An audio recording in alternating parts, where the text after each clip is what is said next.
What's up, KDB? What's up, Papa?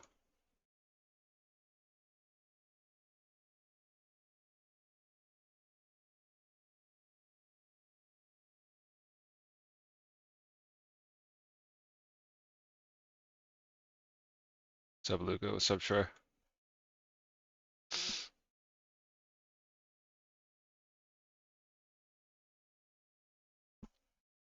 What's up, Jay? I just wake up, yeah.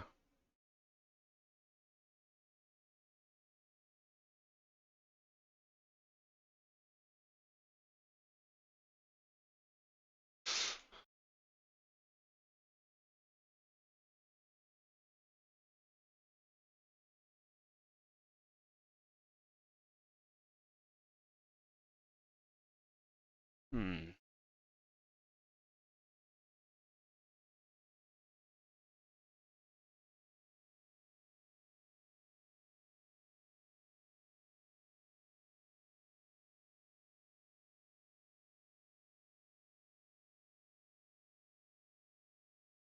What's up, Big Walk?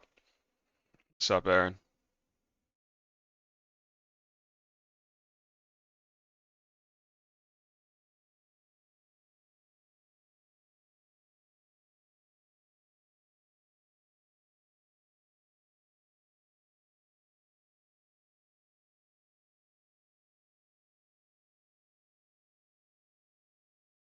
The game is muted.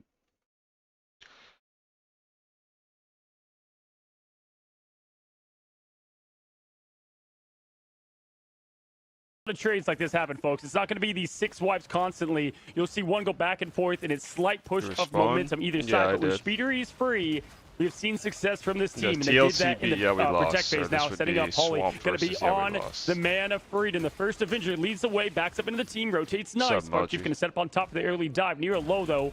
They have to go ahead and focus that as Cooper is also looking in danger.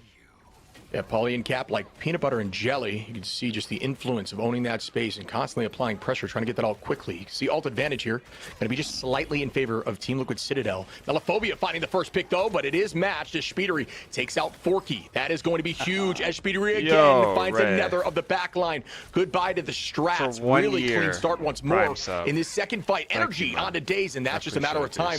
We're still going to be holding this point for quite a while. Well, talk about adjusting to the Speedery bans. They're doing just that. Absolute verdict. Guilty. Speedery is guilty as charged. Going off now as Paulie finds a big hit there on Kraz, and that's going to shut down everything of momentum. There's the Glork Shock. It's a fat one. They might be able to get some lunch here, but nothing going to come from it. It's going to be the response. It's a Pokemon battleship. 1v1 there. Energy. Nothing from it. The monsters come up empty. Yeah, and you can see still alt advantage up for TLC in this fight. They will have 4, almost 5 available. So you'll see almost 4 available in this fight for Swamp. There's the commitment now with the Rage of Ultron. Sparkchief matches it back. Paulie does the same. Days goes down. Nero turning into the Fox. What does the Fox say? It says it wants a pick as down goes one from Swamp, but it's matched back from Melophobia with a nice shot there onto Nero. Still holding on to this point, though, 93% in climbing. Melo and his off angles is how this team won yesterday on the quick picks, especially on Energy, the main damage. There's another as Cooper goes quickly to the grave. Valentino Soul Resurgence kept him through that fight, committing a lot though to get this point back. Scatter gets 2 with the pistols, farms that XP, takes a photo to celebrate, and now 4% up and recharging. Shib, obviously Liquid Citadel has plenty there with Speeder getting 2 picks often. That Devil letting out should give them a lot of momentum, but you're going to see Swamp push in heavy.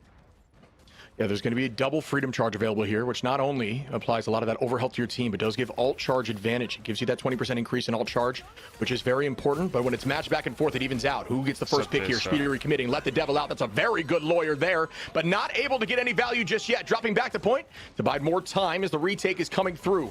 The side of Swamp knows it's not a big threat to let them have it should they need to. They don't need to panic as long as they touch in overtime. Energy dropping away, getting that first pick again on Valentina. But Craze and Days able to find 2. Wow. Speedery, though, matches it back once more, and this is back and forth here, folks.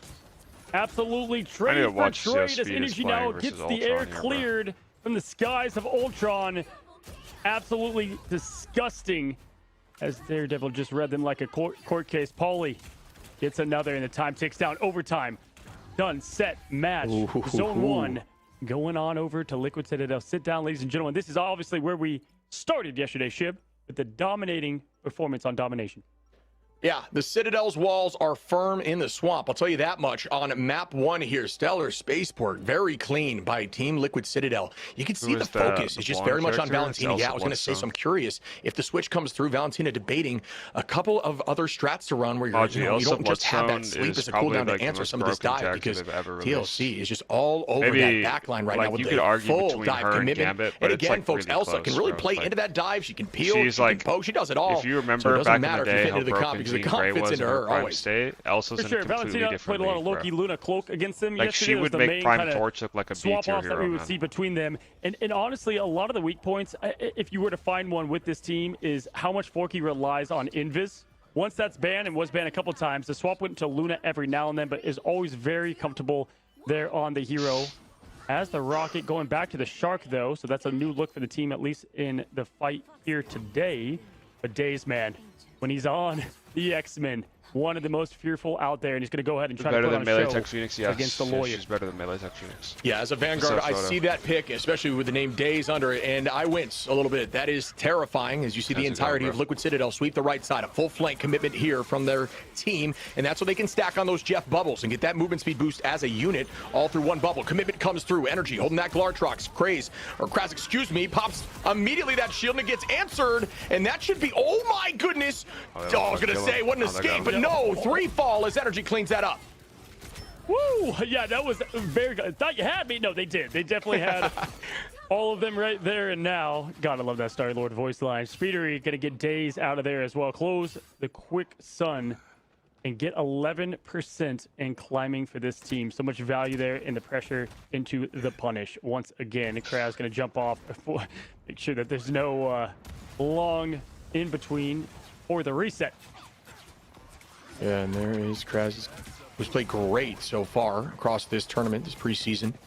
Looking forward to seeing more of that Hulk play. Just going to peel a little bit and use those bubbles to help the backline through the dive. Interesting that Brawl does a very good job into dive, folks, much like Poke beats a lot of that Brawl. That's kind of the triangle you see in these games. There goes the commitment now from Sparchief. Under, looking for a combination. Does find one, but a great fade there from Cloak. Speedery still able to get the first pick once again. Make it 2, Speedery. Somebody try to, this Lawyer at this point needs to be hired by everyone. Absolutely dominant performance. Energy and Polly again with another 2. Traded once, but they're not letting the foot off the gas, buddy.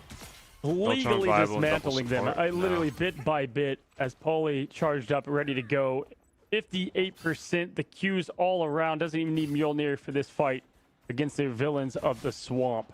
Now looking for what is kind of just an awkward time of waiting. You usually want to push up to 1 point. They always take this right angle, Swamp does, and they want that because of Melophobia's set up for the Apex Predator, but Spark's going to take the battle right to them. There goes the Glartrox. He's caught right in the mouth, but is going to escape. Good bursting of the monster now as the victory is painted in the path with Liberty Rush push forward. Wow. 1-2 fall down. They are unstoppable in the form of domination. The walls are unshakable. Yeah, Pauly leading the charge consistently. You saw that the Glartrox pulled back quickly, but it was still bursted before it gets value, and that's why it's very difficult to land those ults when the team has focus and understanding of when it's going to be committed. Melophobia is still finding one, though, on a Spark Chief. It's a good start here for Swamp, who needs something now, but are going to lose Kraz in the trade from Speedery, and has been seen so much in that feed. Oh, this could be huge, but no fade is available. Yep. The idea there was to prep for that. Good idea. Well done by Valentina. Pauly trades that back onto Daze. Valentina with that trade as discussed. Energy looking for one here. Does take out 2, and that will be game 1. Team Liquid Citadel. Another highlight reel from the mount of the Glartrox. Yeah, I mean, hey, what did I say going into this ship? Don't overreact, right? Because this is exactly where yesterday set up. But great adjustments. I did see, you know, I like the cloak switch later on and obviously showed a little bit of what they were trying to get from it. But the adjustments, I'm telling you, all night, they could not stop thinking about it. Who wants it more, Shib? That's who's going to come away in this best of 7 as we take a look at the stats. And how fitting, buddy. You saw it in his eyes, the feast of anger. Yeah, exactly. I was just going to say that. You're in my head, man, and we've been doing this too long together. I love it. It just, you saw the readiness of that first matchup, and it does go MVP to Pauly. 19-1, 9 finals. Speedery and Energy both getting 12 and 11, over double the max of Melophobia on the side of Swamp. Really clean play there by Team Liquid Citadel. But again, folks, this is what they've been doing on Domination. It is by no means the swan song here for Swamp, who have been absolutely turning it around on them on Convoy and Convergence, but we'll see if that continues to be the tale right after this break.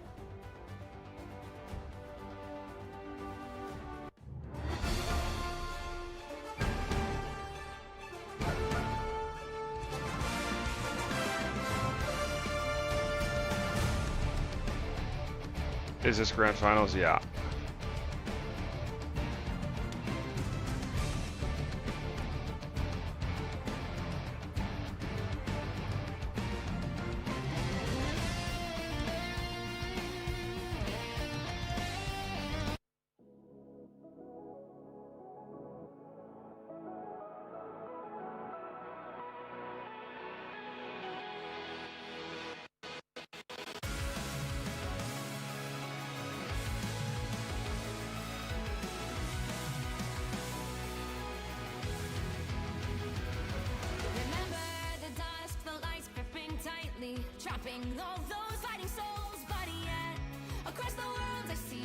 When does the first season start after this? What are you talking about?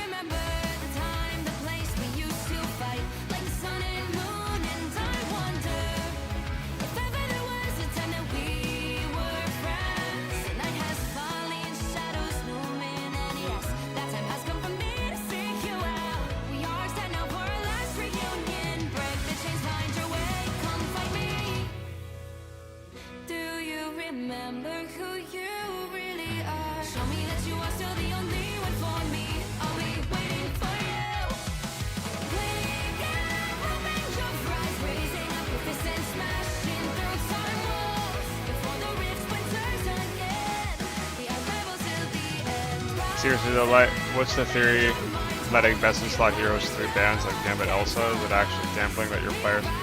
No, Dubsy. It's the draft system in this game is different from ranked, it's different from pro play. So in pro play, the ban system is unmirrored. So if I ban Elsa, it means Elsa's banned for them, not for me.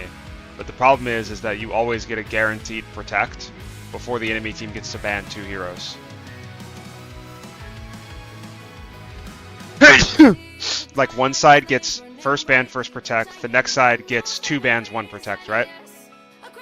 So if both of you want to play Elsa, like let's say you want to get Elsa or Gambit, if Team A bans Elsa, you just proc Gambit in response so they can't stop you. Like it's guaranteed, and vice versa. If you want to ban Gambit, you can just, like if they ban Gambit, you can protect Elsa. Guaranteed. So you will see Elsa Gambit literally every single game from every single team. You will see one of those 2 heroes. Yeah, we lost, whereas Swamp Gaming, they were just waiting for their turn. And that might sound like a cop-out, it might sound like an excuse, but there's something to be said about having hot hands going into a very important match. No, for sure. And I mean, I know I'm a bit in a fever dream right now because I casted technically today, but is history repeating itself? Yes, it is, because they took it to Wakanda, this exact map, after the Dom that happened, and that was over on Hell's Heaven. So it's funny how things just rotate the way they do. They like the way they won on this map. They did pretty well with it. And I agree, Energy warmed up. He doesn't need no aim trainer ready to go. He had that on, yeah, we lost. And this is that map too that they pushed it the entire way, Swamp, and then held them 0.1. That's like, not to say disrespectful, but that's like a big play, and that gets in the mental there of TLC, and it clearly worked last time. The question is, will it happen again? Because this is exactly like history repeating itself with a 2-0 on Dom, like you're saying, and then going into the next match, you gotta hope things switch up here if you are a fan of Swamp. Did you get the sense that Swamp was ready for what Liquid Citadel rolled out with?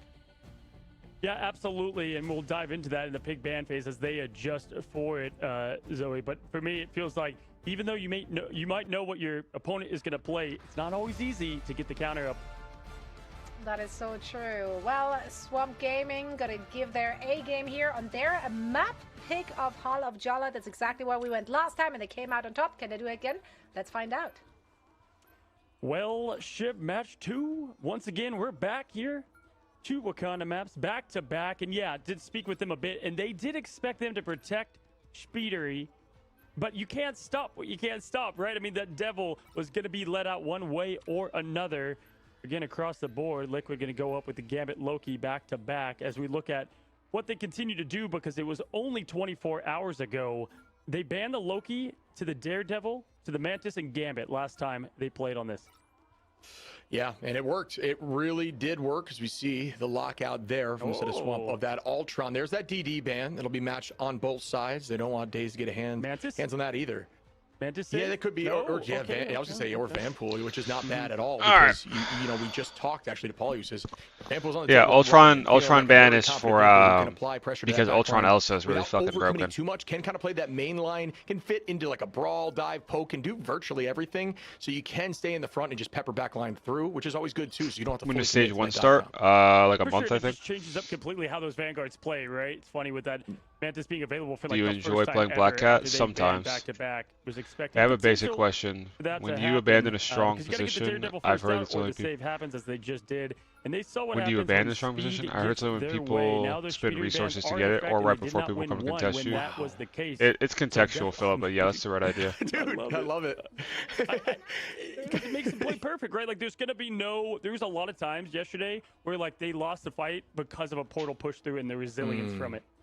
Yeah, point 2. I remember that exactly. That's a great call. And then they're just like, all right, if they were able to clutch through a portal play like that, let's not allow that to happen. And I mean, shout out again. I mean, Daze is also discussing on Strange, similar to like Kendrick. So it's 2 birds, 1 stone, as we can see now. It seems like the idea, folks, for those who are looking at this, for Team Liquid Citadel is go ahead and have this Mantis comp swamp. We're not worried about it. And then we'll just ban everything else that seems to be a problem for us in our comp. And it's working on game 1. This is going to be the real testament, though. Yeah, just continue to have eyes in the sky. Like they have answered the bell to shut down the robot that is Ultron.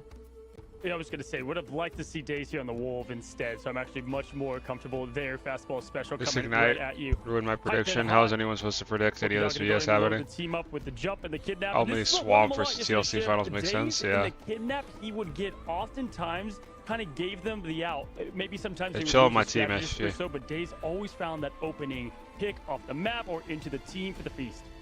Yeah, he's a problem on this hero. He's up in the conversation for one of the best, and same with DD too. But we'll be going against another fellow dominant DD player, so that is up in the air right now. As you can see, jump pack available there for Daze, so you know how scary that tackle can be.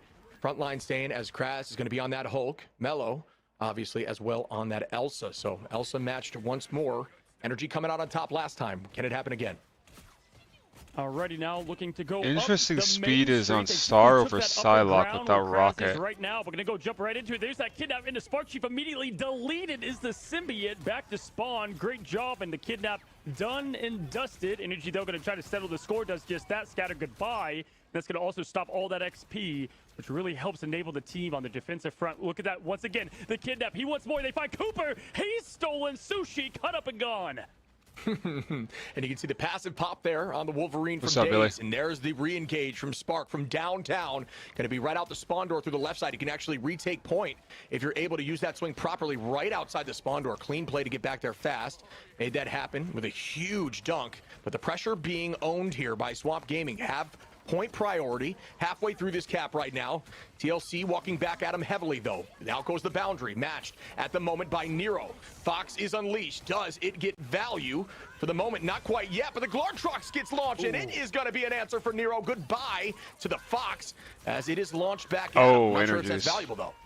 Oh, up in the skies, the legend himself, mixtape in and guns out. Peter trying to find more, and there it is. Nothing but the Kumaho going to go down, and that's the value of that second life. This is the exact same thing as yesterday, that value from the Apex Predator. Valentina picks up Spark Chief, and at this point, as we get the level upgrade, mid-madness, Scatter going to go ahead and get those golden guns ready. Call it 007.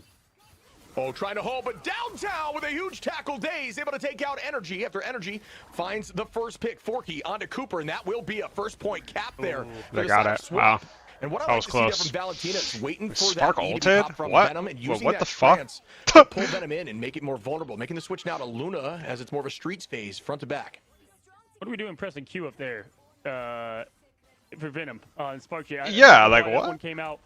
Maybe just trying to get a quick pick, but either way, it wasn't going to be much of a difference maker and didn't change off the hero either. So a misplay, but not too much. I kept talking about Daze, man, just opening up the lane with those kidnaps. He did that to get that point one, and Energy, though, finds that backline once again, continued to hunt and scatter with the finish and the flush. Perfection. All of them now pushing back, not allowing any space, even with the spawn doors inches away. Yeah, I mean, Energy used Glartrox seconds ago and already at 93%, which is absolutely insane. I mean, Melophobia doing the same, but just slightly actually in front of Energy there, so you can just notice how much damage was dealt in that moment. Teams elect to try to hold here inside of this garage as the new early, like, essentially point hold for the Streets phase. I haven't seen a Luna in so long. As possible, but they did get some free space. Yeah, I don't know why she's picking Luna over White Fox into Venom Cat. Valentina going to find the first pick on a Poly, and we all know how valuable that is on someone that I just know Valentina's really comfortable on Luna. She likes Luna a lot. Launch, finds 2. Oh, but gets exiled to make sure it cannot be followed up on. Still is able to take out 1, but what an exile there from Kraz, looking for more. The freeze frame while the Predator is on the loose. You couldn't have scripted any better. Now Scatter finds the Spark Chief in both Vanguards. Down and out, Poly back with the team as the Legends are up. Going to force the pop of the boundary. To go ahead and rotate over. That's enough value in itself, Shib, oftentimes. Valentina, though, ready for the show as well. I swear, this Star-Lord character is just so bad, bro. Spark Chief does. That's what they like to do. Cooper, though, has continued to find value yesterday. 2 eats were not enough to get the job done. Will it be today? Banhammer is on the Shark, but doesn't matter. Waiting patiently, and there it is. Going to go ahead and get his own teammate. Unfortunately, nothing from that. Yeah, just trying to use it to avoid that ult in the moment. It's not a horrendous idea, but I do think not there random. Was some it's other just his character just shit. For something, but they all kited backwards. Good movement. I mean, what else would Speed play, you know? No fear here. Everybody, when you're moving like the only other one is Psylocke. Play aggro. Forky finds Cooper, and that's going to be one up. Energy shit here. Back into Melophobia. So that's going to be an advantage and the Elsa advantage. Tackle comes in onto Nero. Again, if the box goes down, doesn't really matter because you're back in form. Teleports away. Wait, and that's what kind of value did Days ult? In the end of the day, as it was a lot of commitment. What do they call him? Speed? Because his name is supposed to be Speedily, but he has it as Speedery because he's taking the piss out of Asian accents because he's Asian. Now stepping up to find a 3-piece and push them back to the door. Yeah, not Groundhog Day yet because that was the big difference from yesterday, Shib. They've had all the damage. It was the finish and the flush, and they could not get that from those constant feasts of the Abyss. So great job getting them out really of there. Good at pro play. She's all right. 45 now. Glartrox ready and loaded. And right Torch, now, yeah. Really now just got to play kind of clean in this neutral. It's going to be back-to-back. A lot of early play. These teams love, though, to get the job done right there without the Qs. Fastball special ready. Get ready to see this man fly. The X-Men up in this air, and there comes the Glartrox first from Energy, going to come up empty, but frozen in the trap of Diablo is the whole game. God punching, thirsty for more shit, but nothing from it. And here goes the new engage now. Wow. I know, Luca. I've been saying that. Passive being gone was very valuable. I'm sure that communication was made to the team to allow that initiation to happen. There is more drop back. Scatter, able to find Nero to trade it once again, and that just seems to be the case. If somebody goes down, it always is an answer. The positioning was maybe overextended for a proper reason. Poly gonna dive in, gets tackled out of the sky though. That was huge. Because Dubsy, he's still better than everything else that Speedily could play here. From that freedom charge, the only other one that's arguable is Psylocke. You could play Star Asai here, but it's the same character. They do the same thing. But both their ults are worthless. Both their neutrals are like good enough in order to function, but not good enough to carry. Continue to see and no different. Can't go Wolf. The point going to be Cats out. Glartrox for an Aura as well as the pick and the finish. Speeder up is there. 2.73 left. They want to take and continue this hold. Down goes one. Melophobia going to find that spawn room. Instant value now as the show goes on. Coachella's here live. Valentina keeping the team alive. Krazman What's up, getting one. Kind of bide time on point here using that feast. Driving backline. The communication was made to get on point. 1 meter left and available. It's going to be difficult here for Spark to hold on, but doing so somehow. Great healing in the back line.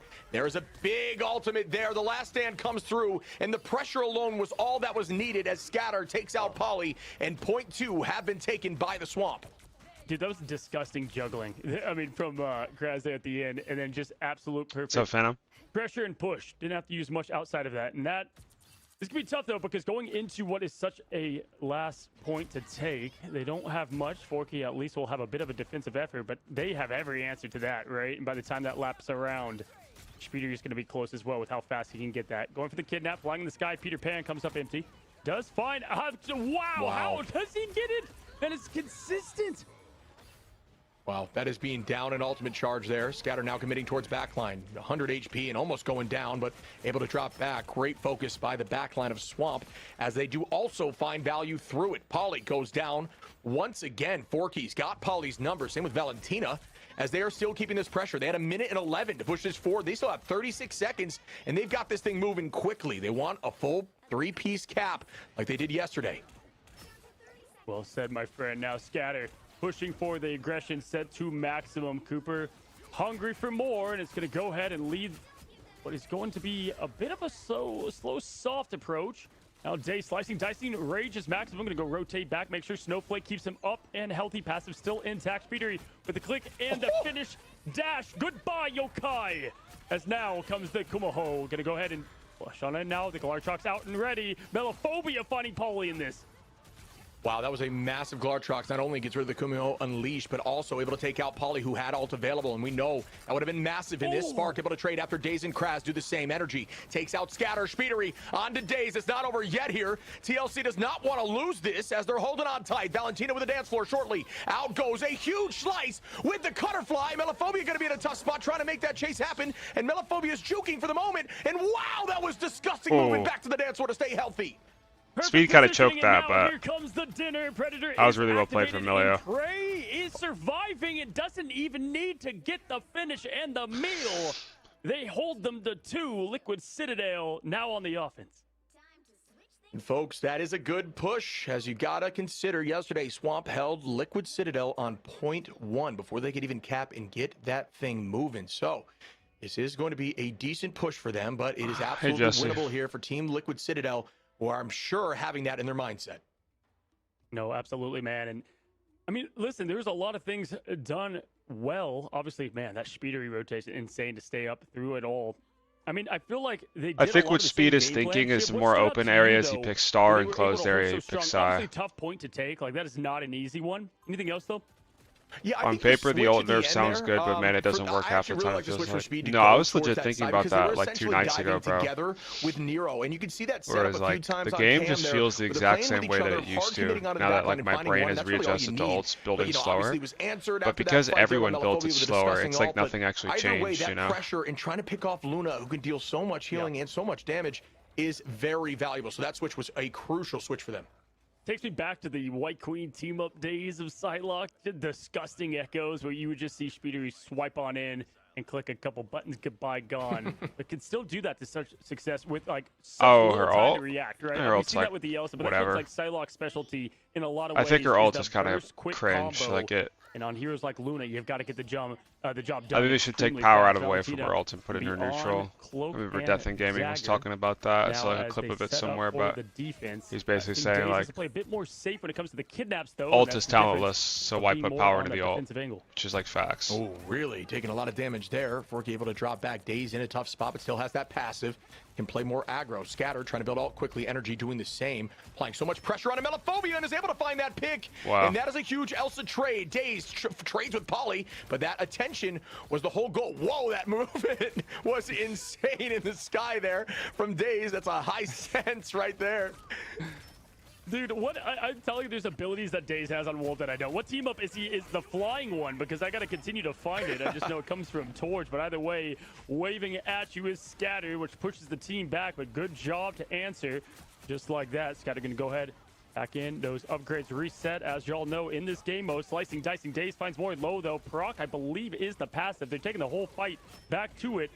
You're gonna go ahead and see Spark Chief down a bit of danger, popping his cooldowns, and Energy finds a big one. Kraz going down, forcing out Valentina to use the sustain, and this is exactly what they want with the point close to take. And there are some answers for that. You can try to use, well, Cooper's thinking Jeff, but that will be faded. He won't be able to Jeff ult. Unless it's a surprise. Might have found a few there. Tries to land Glartrox and anyone that tries to oh my god. But the combo was a good idea just to what to a grab avail. from Danny. Some great responses from Swamp on the defense. Forky committing the boundary. Speedery trades one, but Daze on a Spark Chief as there goes the Galactic Legend up in the sky. Forky no, I didn't. Patty cake with backline. Last stand goes out. I like Daze, just woke does up, not bro. seem to find any Look at how worthless this Star-Lord character is. He just ults, no kills. Speedery trying to escape 9 HP, and a Dream does that. Wow, clean movement there. I mean, just W to see Forky Is Elsa still pick man? No idea. Him as the legendary goes in the sky because he gets inside at the perfect moment, and then they've got the pseudo ult in the cloak bubble that just keeps everybody up through the madness. Melophobia has the Predator ready. I'm gonna do this stream, then I got a coaching session. I'm gonna watch this, then I got a coaching session, and then I gotta go to the store, and I'm gonna come home and go to bed. It's gonna be Kraz in that backline, causing chaos, jumping out because immediately 1500 health deleted Shib. Nothing to play on the DPS roster. Yeah, how awesome is it that there's 26 DPS and all of them are terrible? We'll see ults here in a minute. As we have a flyby, we have Feast of the Abyss diving in and going to be answered shortly. I mean, Melophobia with the big Glartrox opportunity. Polly going to start up with a Freedom Charge. We've seen, getting exiled right at the door here. Everybody's collapsing in heavy, and it's working out for them. Just a full snowball comp, bringing us back to, yeah, we lost, and it does work as they take this point. Liquid Citadel are not done yet, and they've already pushed farther than they have yesterday. Yeah, Sparkchief getting a lot of value from this Venom compared to yesterday, at least in a lot of these matchups. Daze was able to be the complete server admin, GameShark activated on this map in particular, and they, even though I've had to deal with them, doing a much better job in the terms of communication. Shib is what you like to see if you're a fan of the TLC. Now Cooper, only one with ult, and she can be close behind as he always is. See how Melophobia chooses the off angle, always trying to find a pick. Yeah, I just think Valentina is doing a good job of making that, kind of a moot point, this Jeff ult, but it does force, and there's the commitment right now. I was going to say, it does force. What do you think about Iron Fist this season? In cloak form, which, if you don't have ult, it's going to be a tough look. Horrible. Just an escape off from the right side angle, try to drive some attention in that direction, and that's what Cap does, going to re-engage when they least expect it. Everybody healed up now and resetting as the next fight commences. It's a great call-out, man, because that phase form, oftentimes, when you're not playing with teammates that are always aware of you, you got to pop it whenever Venom pressures you. Here, they know just to hang on to it. Kraz, Melo, get 2, 3, make it complete wipe. Gonna be clean in the neutral. Orky Dog also has that invis. They did use the scatter ult, but other than that, and that was just a fight win on all ways around. Cooper with ult available, Energy, Nero in the same vein as Speeder. You look over Forky Dog, Melophobia, soon to be Daze for Swamp as answers.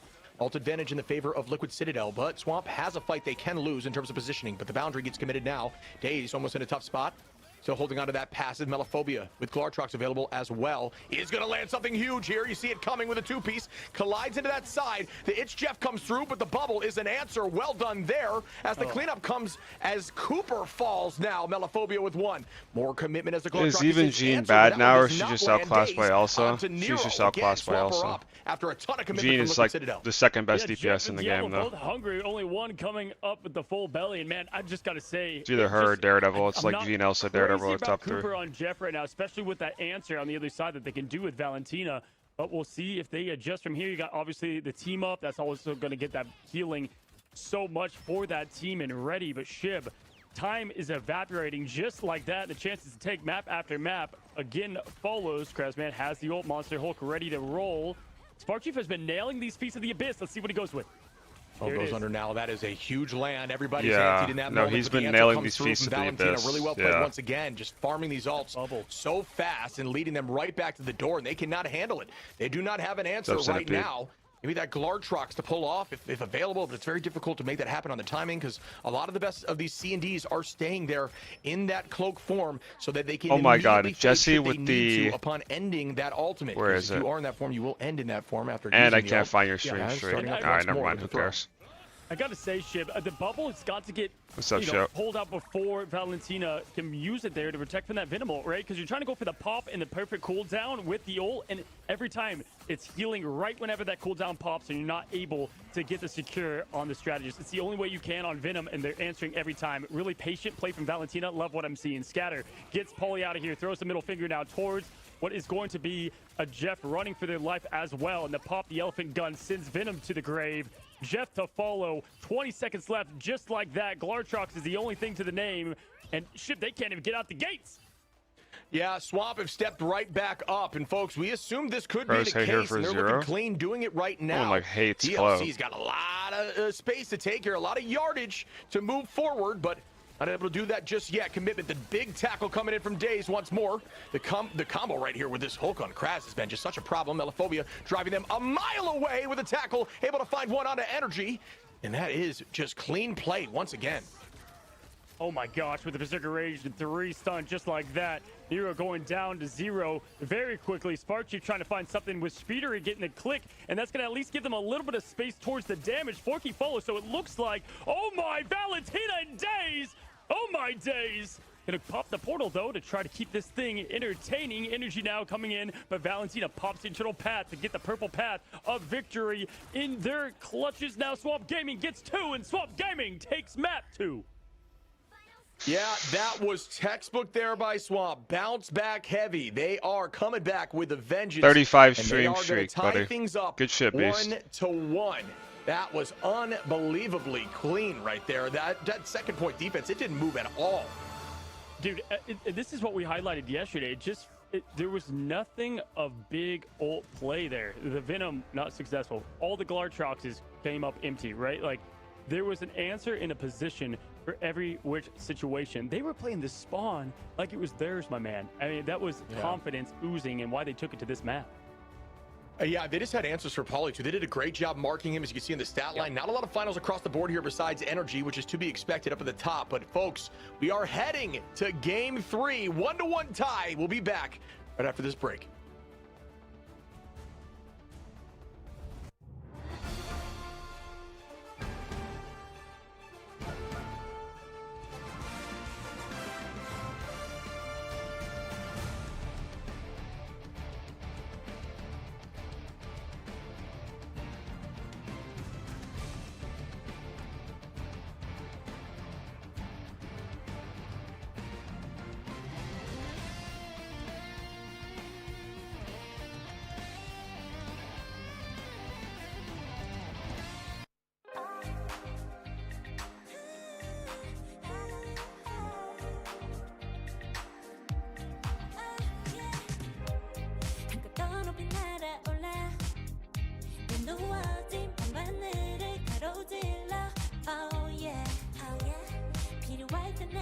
What are you talking about, Luca? Never watched pro play, but it's just on a downtime normal. Yeah, I would say so.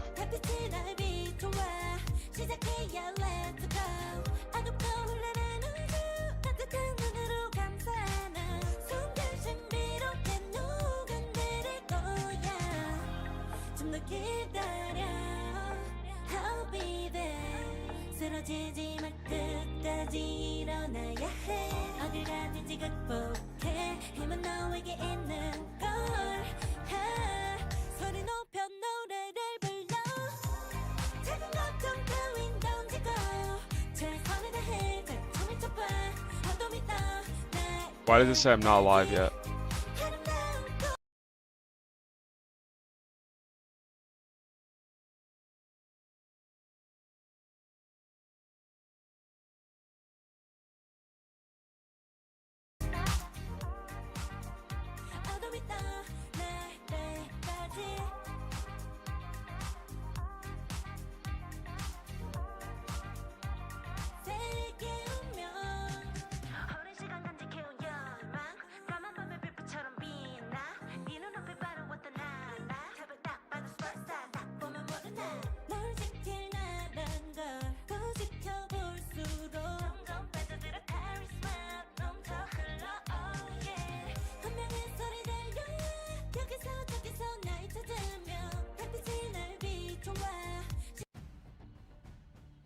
And it turns out history does repeat itself.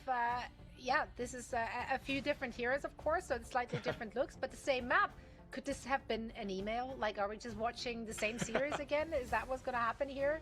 All right, Jesse, I'll let him know that the king is going to take a shower and we need to pause everything. Happened yesterday, but honestly, you could just tell we're looking at the best two teams in America. The way they play, the synergy in between them is to an all-time maximum. And man, the strategist play. If you're a fan of the role, you were watching the GOATs at it. Yggdrasil Path is going to be our destination. Asgard Shib is where we find ourselves for match 3. Yeah. If you're looking at Liquid, you know how bad Black Cat is, right, bro? Plays really never came out. I wanted to see Spark Chief kind of bait out some bigger cooldowns earlier, and Cooper being on the jet for too long. Those are things I didn't love. What about yourself? But whose VOD is it? In terms of things that I thought were disgusting was the Peel Wolf alongside that Hulk. So you've watched that? Valuable. Like you said, stopping the Jeff. I didn't love the Jeff play. I'm telling you right now, I don't think Tanuki, like I'm pretty sure this guy's going to play this character like quite a bit. So like, FMCL and Tanuki both have been playing him a lot, and the way that they were playing it is much different than the way I was approaching it, where I had like a really Daredevil focus. Swamp Gaming clearly had the answers to like these combos and these like the idea of yeah, what are they doing? They're basically playing Black Panther. Last time around, they went up in the series. They're dashing, they're cleaving. That's all they're doing. So let's see who's going to they just double dash. they dash in, they cleave as much as they can, and they either invis out, or if they can keep going, they'll through, get more coins, and just keep cleaving. But I still think the character's kit has a lot of value. And for that reason alone, I'm not giving up on the character, because like first point Arakko Convoy, as a Vanguard man. You'll see. Just watch the video, bro. I think Wolf plays great here. There's a lot of corner angles you can tackle around that allows your team to just kind of get free value on every single pull. I mean, I don't know, man. I'm surprised because Kraz is looking so good on this Hulk too. You know, stats don't really show well for Hulk. The value really is in that exile, those bubbles, and you know, 41k damage blocked up there with some of the most, even alongside of that Venom, right? Of the where they banned Loki. So big value there, but I'm with you. I don't know if the Wolverine bans a play, because you can still just go over to that, as you see, Daredevil, which is getting banned out now, and there's just so many answers for both sides. It's so crazy.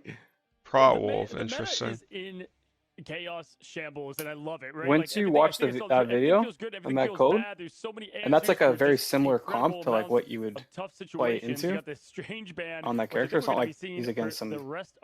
Yeah, I'll take a peek. I'll take a peek. To answer what they did last time in fear of what might happen. Last save coming here for them. Bro, Citadel's draft is again, so interesting. Yeah, that's what I was expecting to see. They banned Loki, no Sue ban. Yeah, I mean, no Jeff or dive tank bans. Honestly, I think that you mentioned. I guess that makes sense. You're not banning for dive tanks here. I don't think they want to play into the Wolf anymore. I thought that the Yawi loss bans were like so interesting. Like, they fully had the opportunity to ban Elsa second. Like it wasn't even protected. You can turn it on them, and you have plenty. And they let it through. A ton of escape, a ton of movement cooldowns. You have an ultimate that'll keep you healthy. You have solutions to the Wolverine, and that is something you need right now. Like they first banned Ultron, and then Citadel responded by first prodding Gambit. Close to it for Liquid Citadel. They cannot allow 2 to fall. We've talked about the mental ship of these and then Yawi lost basically had to ban Loki and Rogue. Greatly. Yesterday, the mental kind of hit heavy there for Liquid Citadel. But they banned Daredevil in theory. And it just happened. Scatter is such a good string. No, I feel like Scatter is like the best, like, well, I guess he's not, like Spark or Poly aren't shield tanks, but I think that Scatter's strength on shield tanks has actually been like a boon for Swamp. Like what he was doing yesterday on Strange was insane. All of his eyes were crazy good. And it's so hard to be consistent with Doctor Strange and his ult because of how many counters it has. And he's also holding it down on tank pools. It's just like Scatter just looks like the best shield tank in this tournament to me so far. I was just gonna ask at the break, do you think he's just doing everything? Phrasing cozy, but do you think this happens because Spark Chief being able to be such a heavy counter for that Wolverine, and obviously one that I definitely think that for the way that Yawi Lost wants to play the game, that the first ban Ultron is actually like better than anything that they ban there. On the Vanguards, and I guess I didn't watch could be an answer, and I like the Yawi Lost games. Oh boy. Yeah, you can see. Yeah, I'm just telling you their ban line. But they like they have the choice at the end of the, like at the second before the second protect, actually in general, to ban Elsa or ban Daredevil against this team, and they chose Daredevil. And I'm trying to think of why. Is it so that, is it just the wall hack for like counter their dive? Yeah, Sue stomps, man. I don't know. Is Speed missing someone in his hero pool? It feels like there's nothing for him to play if Ultron and Daredevil get banned. Well, see, that's like the problem. I think that's why Swamp protected Daredevil, so Daze would have a character that he could play, because it's the same thing. Like, I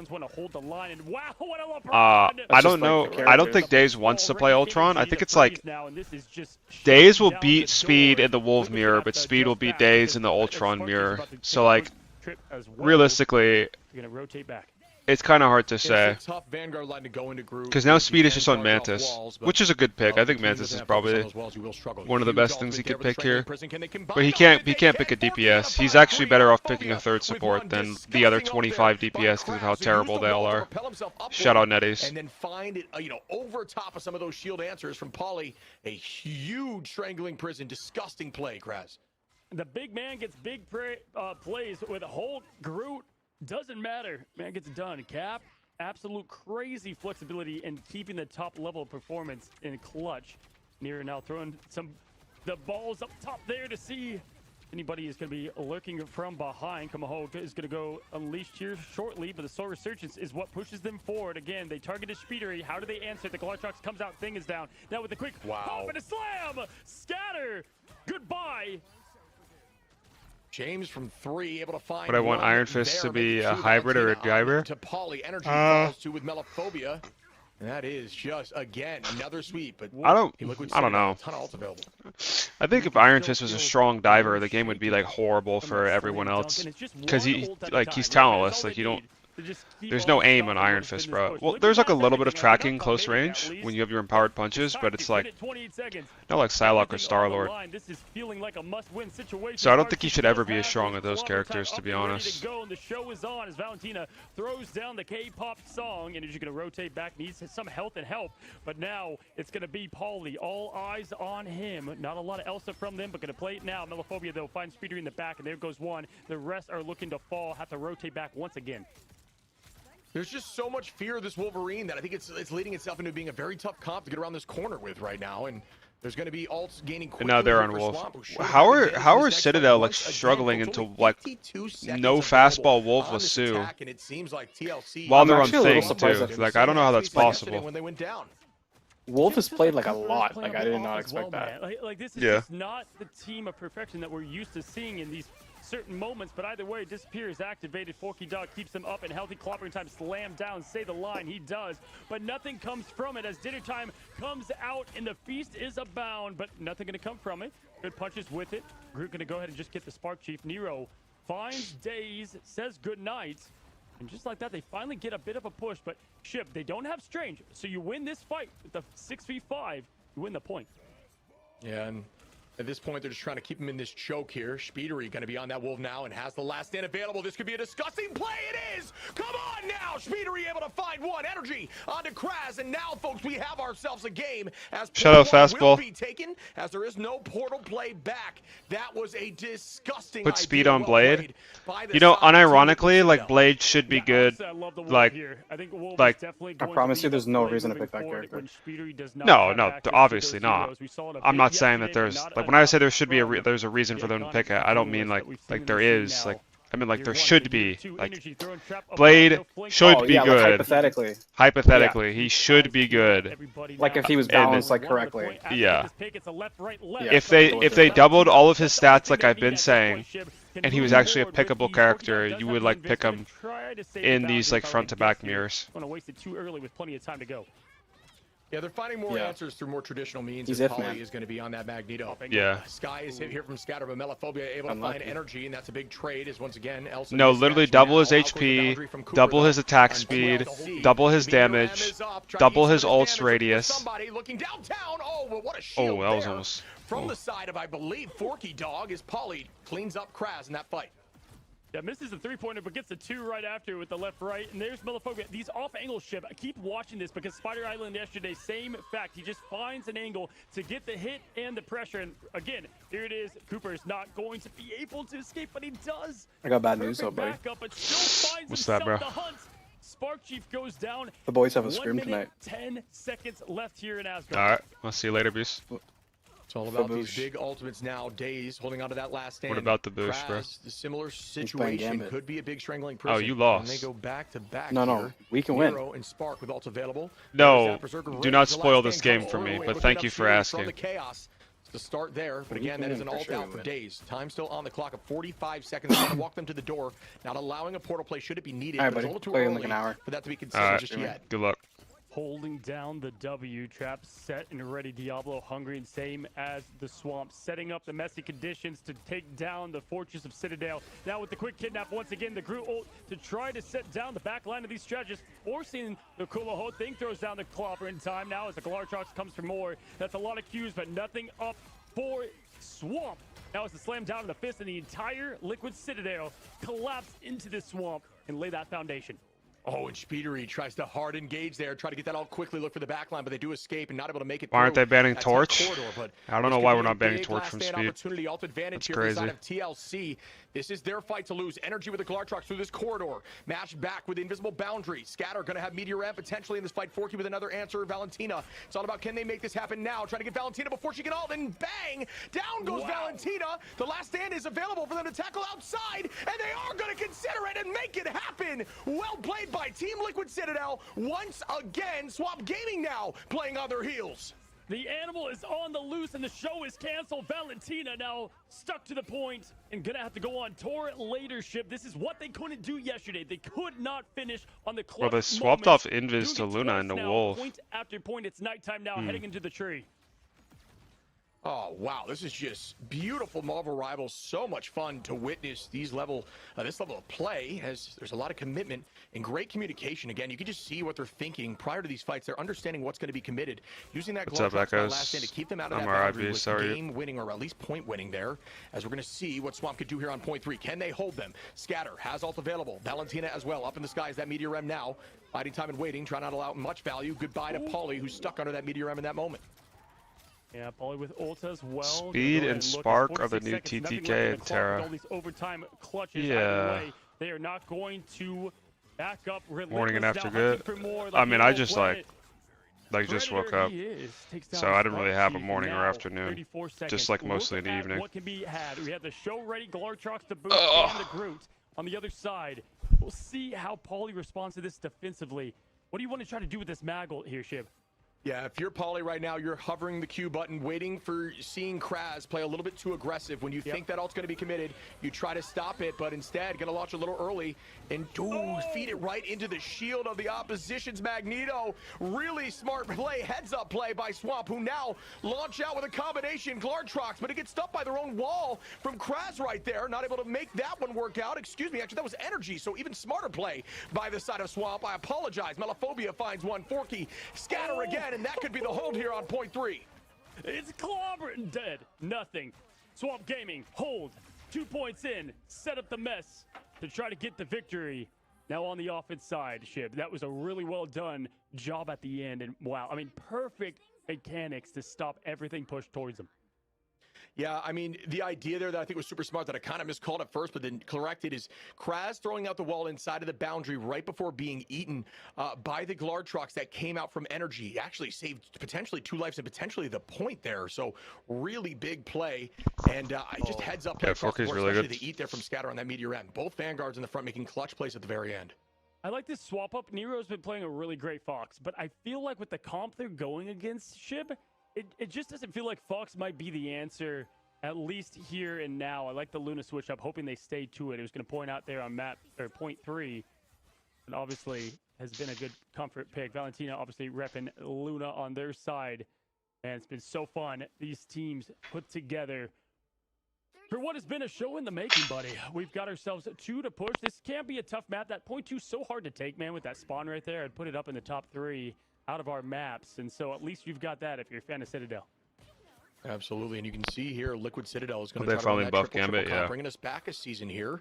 So they're going to likely try to hold right up at the door. We'll see if they elect to do that, which will force Swamp into a spawn break comp, and that's why you're going to see that Storm coming out, which I think was an idea even prior, but does work well into a comp like this. They're going to try to play right on top of the cart and bide as much time. Portal back then, right onto that ramp to ensure a second fight, and then walk in for the third fight. So that is their idea here for the defensive side of Liquid Citadel. Here's the hold from Spark Chief.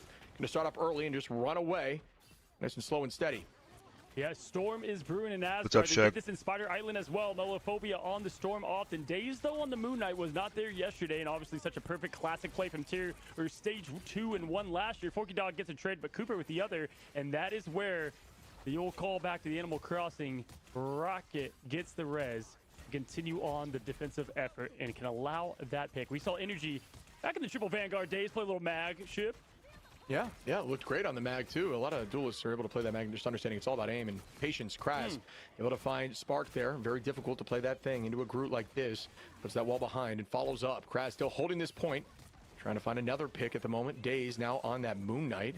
Could potentially see the switch here onto Strange if they can't make anything happen. Days finds one onto Energy. It's matched back once more as the commitment comes through from Valentina on that Eternal Bond. Yeah, I like that bond to give him a little bit of safe room to push forward. Days and Co get more, and wow, they did that without even Khonshu lending a hand. So get ready, because the portal will be available, but you know what's going to be tough is when you've got the moon falling 1,000 miles an hour as they exit. Look at this setup. Are you joking me? A big brain plays ahead. They would never expect the moon from above. He's going to jump back and out, and there comes the hands. falling from the Egyptian god. No landing from it, though. Good rotation. Scatter finds one. That's a big one at that, as now the Rocket's down and the BRB with it. Fear Magneto is up. Slammed down his energy. No connection, Shib. Missing the cues all around. I mean, that was a textbook re-engage, but even cleaner by the side of Swamp to be able to, even through some of those misses, still come out on top. I can't believe that. Really, really well played there. Not finding any value with the combination of the Strangling Prison into the Moon Knight, and instead just going to get picks in the neutral through that invisible boundary. So smart, but the retake, as we're discussing, comes through with the dance floor from Nero on that Luna. You mentioned Luna being very valuable in a comp like this. I do agree. Help break some of those walls and help poke that backline a little bit. What a weird battle that was. I mean, you had Storms out, Conchu out, the Groot ult, but nothing came from it. And then the show in the neutral to keep up the momentum. Man, Kraz has just been lethal with these fastball specials, not on Wolverine, but on Groot now. Valentina going to find another, and this is going to put a lot of pressure on them. The invisible boundary is up. But right now, great job from Citadel on point one. This is an easy point and a lot of ways to get, but Spark Chief finding Daze is going to cause the reset of damage, most likely. Okay, going to keep pressure up, and there it is. Scatter played a lot of Emma last year. Invisible boundary, Forky Dog activating that team of safety. They got to get the win here, Shib. Yeah, and it's looking like they will. As a few picks come through, Valentina takes out Polly. Now trying to stay on Spark in those moments. Really good movement here by Melophobia up in the sky 2 on that Storm, and that is going to be a pick well done by Valentina. It was a good focus on the energy. You can't escape that, can't juke that right there as Forky and Kraz find another, and there will not be another touch here. Polly will, not even going to elect to try, as they did buy some time, but his 3 minutes going to be enough. Girl, you nasty. That was crazy. I mean, Valentina is just so fun to watch. You can come back in-game client and watch the perspective of playership. One of my favorite parts about that in-game. I might just go back and watch the Valentina play because there's so many clutch moments and small things. I was talking about that in the green room and the break. There's the iconic spray from Paulie. The man hates losing. You can see it in his eyes now in the cam. He's going to go ahead and move on in. Try to set up this defensive front. This is where they've got to win, Shib. If it gets point 3, it's going to be all but over. Yeah, bunker indeed busted there as Melophobia takes out Spark Chief. And that's going to be answered as Spark Chief comes right back. Some Notorious, I'm chilling, bro. The value of the BRB being ever more present on this point as they try to hold tight. Polly and Spark Chief making the switch to a more dive-oriented position. TLC lost to Swamp yesterday. And another pick here onto the backline, doing so well with this cloak, just playing so smart and so clean, like he called out there. And look at all this space that they have immediately from this group. There's nowhere to run, nowhere to hide. Not even using that for the damage amplification, but just quickly there on the finish and the flush. There goes Valentina with the internal bond, now setting them up as Nero. Oh my goodness. Oh my holy predator out and prey caught. Are you joking? Folks, I want you to realize, energy right there. Launched the Glartrox on the right side on top of the Eternal Bond. Jumped to the left side of point to pull them off Bond and cleaned 3 of them with the team. That is disgusting and probably something you maybe didn't even notice happened. What a clean play. Again, answering, burning an ultimate and getting value. That is what they needed to change this pace a little bit. But you know what? Daze on this Wolves. Scatter with the Meteor Red. Melophobia with another Glartrox are some decent answers as the commitment comes through. Yeah, you can't teach that shit, right? Good push there on the invis just to make Speeder now slightly off angle, giving Melophobia plenty of coverage there to go ahead and say just that. Cheers, mate, moving forward. Absolutely perfect play there and great push there at the end from Forky. Now Avengers are going to be assembled at the helm of Cap himself. Up goes Scatter, slams down the meteor. I'm going to go and get a quick dash and finish. Energy staying alive through it all. And the madness, Polly punching, throwing, dashing. He can do this all day as Spark Chief finds Valentina. Both strategists gone, Shiv. This is an easy opportunity now for Liquid to clean it up. Yeah, you mentioned you wanted to see them pulling out some of those strategist cooldowns, and having Cap and Venom do that is exactly what they needed. They are going to have Speedery there as well, so a lot more pressure on that backline that seems uncontested in these matchups so far. Very smart change in composition here for Team Liquid Citadel. Swamp Gaming not able to make those ultimates work is a tough look, but Kraz does have the Thing Switch very close to having that ultimate, and Daze on the last stand. We know how strong that can be. Now, when you have Venom with a little bit of a damage boost, you can do so much more. They might be waiting on Nero for that, but either way, just look for that slow. Bro, how fire is the tank diversity in this game? In this map alone, we've seen Thing, Groot, Venom, Cap. We're seeing a ton of tank pool. Begging for the CC changes, shit, but not in this pack. You know? 12 seconds on even supports, folks. We get to see Invis, Cloak, Rocket, into another map where so on and so forth, right? They've done a great job defending this point here, and this is going to be go to DPS. Tackle comes through now. Cooper love that kick. Breathing gunshot. That's another W. Love that kick. Love that kick. The clobbering time's out and it could be big. Energy trying to find an answer. Shuts down Forky. Quickly make it 2 here. Do I see a third? I do, and that should do it here, folks. The W goes to Liquid Citadel. No monster needed when you're a monster yourself. Energy seals the exclamation point on the win that felt needed. It changed history once again, winning now the third match. 2-1 is up. Ship, this is such a great BO7 in the making. Are you kidding me? For America's best team to move forward for at least a month heading into stage 1. As we can look here at the stats, Melophobia with 14 finals, by far the most, even showing some storm play there, getting 0.1, but you know, it's not about stats, folks. That's why you can't stat watch. As you can look here, the value of just the pressure of just staying on that point and winning these team fights slowly but surely. Team Liquid Citadel coming out on top, folks. It is a 2-1 situation. We are heading to our 4th game right after this break.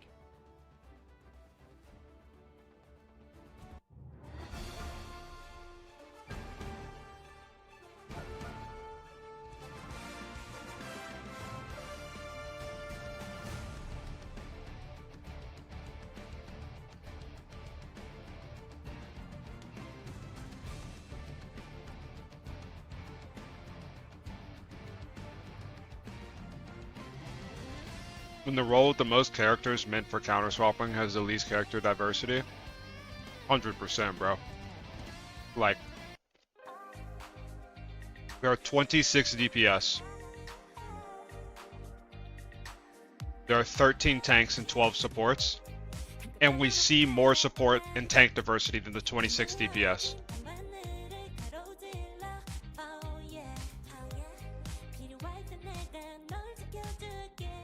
But how?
This song is so much worse than the other one. That's what I'm saying, Citrus.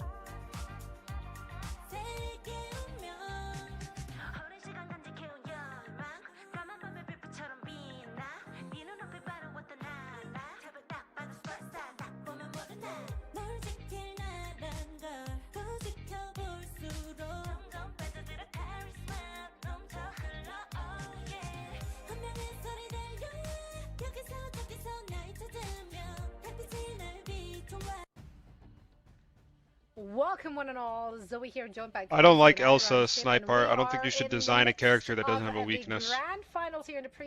If Elsa is going to be how she is in her current state, her damage actually needs to be cut in half. For Liquid Citadel, not even trolling. Gain the confidence again, right? But they played it so well. There was so much point pressure and so much just presence from them on the point, and then also of course a lot of damage being dished out, even though a lot of their individuals were focused heavily. Looking at you, Spark Chief. Oh wow, this is going to a domination. Celestial Husk, that is why that game was so big for Liquid to win, because now folks, they are undefeated, perfect in the America region, and this is going to be essentially theirs for the taking to go up 3-1 if history has continued to show what it is. Yeah, Ship, what I feel like they did so well there's a lot of things to point out, but the way they constantly just kind of pressured that back line, maybe not always getting the value, but distracting. Yo, Cozy, you know this is best of 7, right? Go back, take care of like they'd have to win 4-1. Like the point kind of got lost and sustained and stopped. Time was out, and then it was just one team fight win from there. Agreed. I think they struggled there on Hall to Jalia when they couldn't commit to the dive and the backline was uncontested the entire time. I mean, you saw what Forky and Valentino were able to do. No one was pressured, it felt like. And now, once they make that switch on point 2, because they struggled on point 1, they fully committed. They had not only the Psylocke and the Venom, but they also had the dive of Vanpool, then into Cap. And at that point, there was some serious pressure. Pulling out cooldowns that actually yeah, Jason, no kidding. And then collapsing from there. Yeah, great changes we saw there from Liquid Citadel in the midst of that series, and also like having Spidery as well as sorry, oh my god, and Spark Chief kind of being the sacrificial lambs in order to, like, you know, make them look any which way. It worked out for them. Can they go again and get that third map? They have to win 4 in order to get their crown. Let's find out.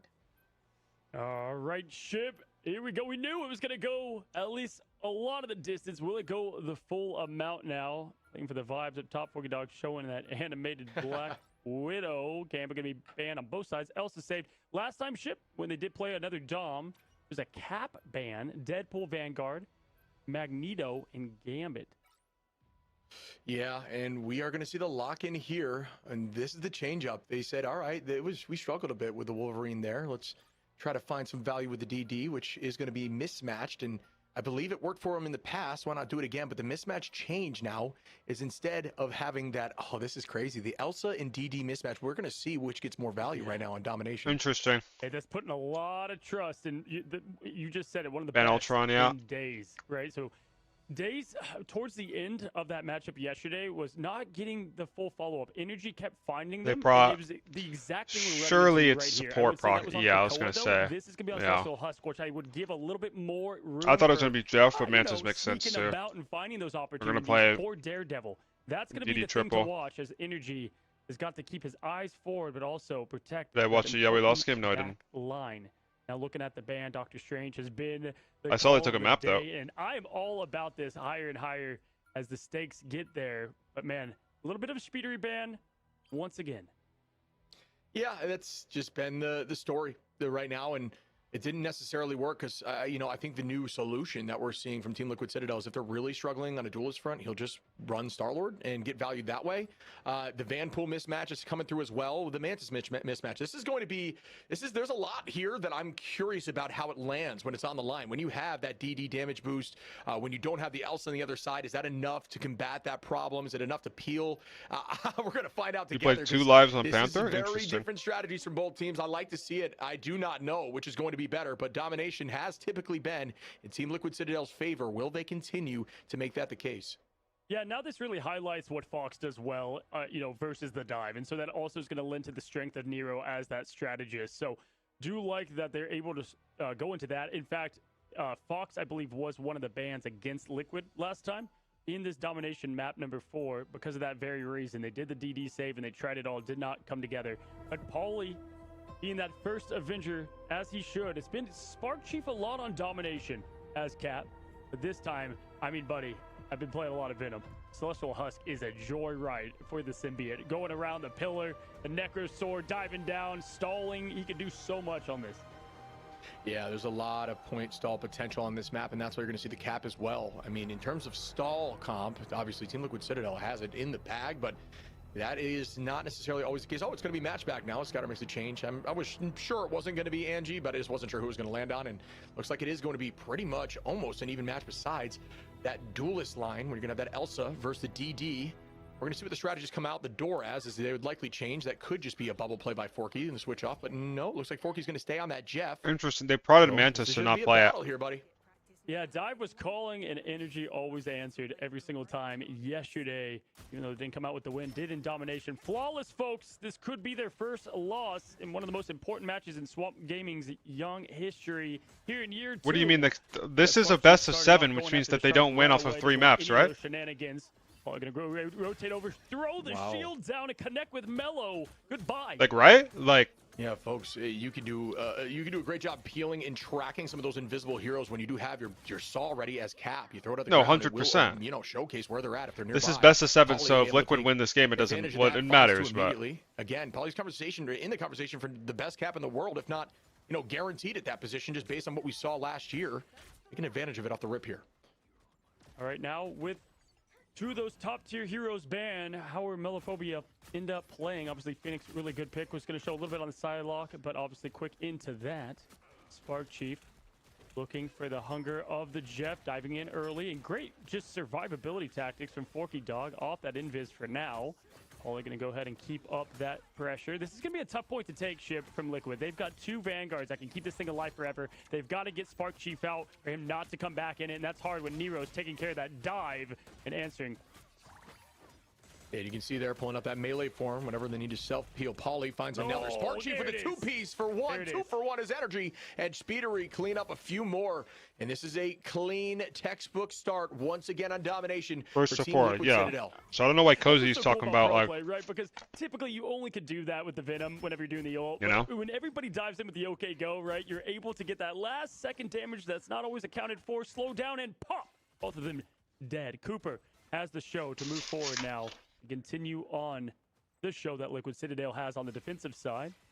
Melophobia, In-Song Inferno, close, but nothing really to highlight in terms of Qs for now. But the point, getting close to that 99 Shiv, and wow, lethal again. Speedery out, there's the pick they needed.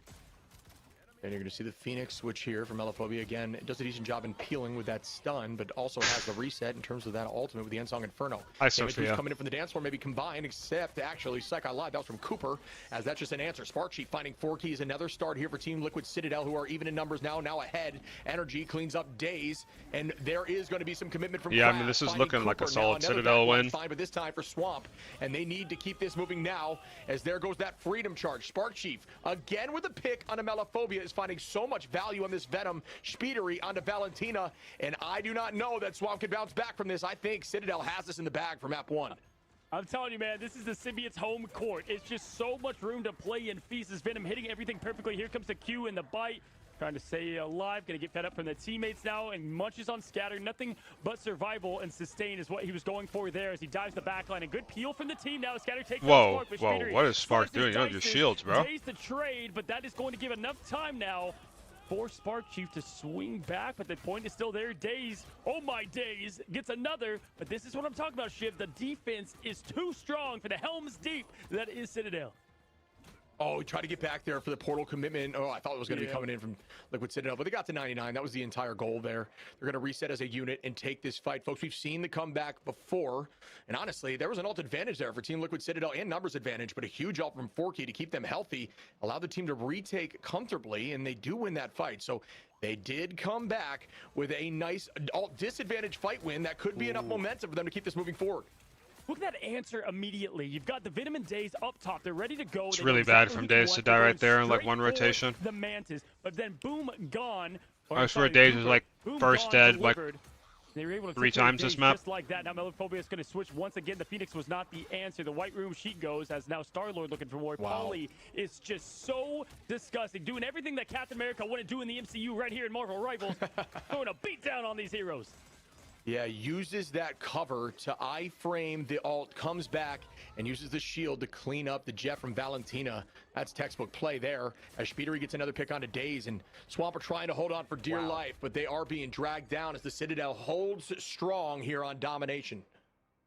Man, it's just the way these players prep for the known dive, right? Like, it's no secret when they're coming out of spawn that they're going to come from some angle, and how to prepare for that, how to be ready. Especially in the backline Shiv, they make it look easy on how quickly they react to which one they're going for. That's the only unaccountable thing, right? Who are they going to try to dive and get out of there so quickly? Nero, pretty much very tough, you know, to get rid of White Fox in that situation. So typically the play will be Cooper, but the freeze, the finish with ease. It's crazy because these two top teams are so evenly matched, but in domination, Liquid Citadel, they're on another level. Absolutely, my friend. As we can see, ult advantage going to be in favor of Liquid Citadel once again. I watched this last night, bro. Fight.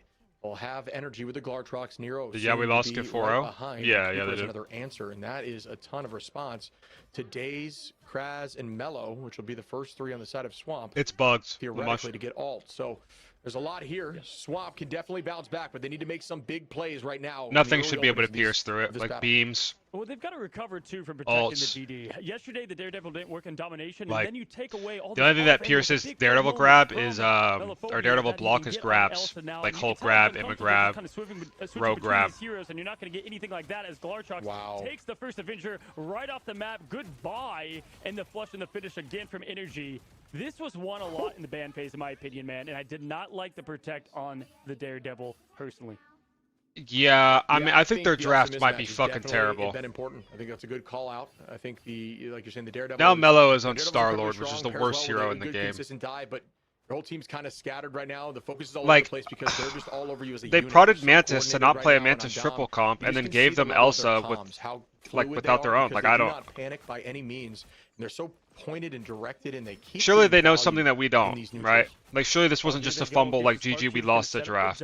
But they are forced to rotate out because of that back quick cap, so nice job there. Melophobia does get every single shot in Cooper. Now Luna going to go back to spawn. Nero does trade with Daze, who's having a tough time in this domination. Legends are in the sky and on the screen now. Nero finding safety, but Melophobia now with 2. Is Star-Lord the answer for this team as the mixtape goes in and the pistols go out? Paulie, though, just together. White Fox become a common ban. Here on the line, keep this thing alive. Cooper back now. I don't think White Fox is banned because people like White Fox actually a healthy character. Like people don't actually like hate playing against White Fox, you know. As Daze is in a tough spot here, the chase from Speedery is going to be a problem. Yes, it is. As Sparksheep takes out Forky and TLC again out on top in these fights, but a big ult advantage fight coming for Swamp. Man, that freeze was. You said it. Ew. Threw up in my mouth a little, man. That was crazy. But yeah, listen, Speedery has the dance ready to go. They know this. They've tracked this. How do they want to use it? All of them on kind of tricky heroes to hit with that, though. And they oftentimes have Forky Dog. Just use that push. Save it for this moment. That cooldown when ready. Sparksheep, though, knows that. Going to try to bait that out if he can. Here's Speedery's angle. Daze has not found value yet. Going up against just like that. Again, deleted, gone before the reaction could happen. Health pack picked up in all shit. Are you kidding? Yeah, I mean, they need to make something happen, and they need to make something happen now, but no. Even yeah, I mean, just go back, like, just... They should have just given the fucking map to TLC the moment that fucking Daredevil Protect went out, bro. And that Mantis Protect. Like, what is our draft this game? They're just falling. They're letting it happen here. I swear the draft this game was just horrible. Like, we just, like...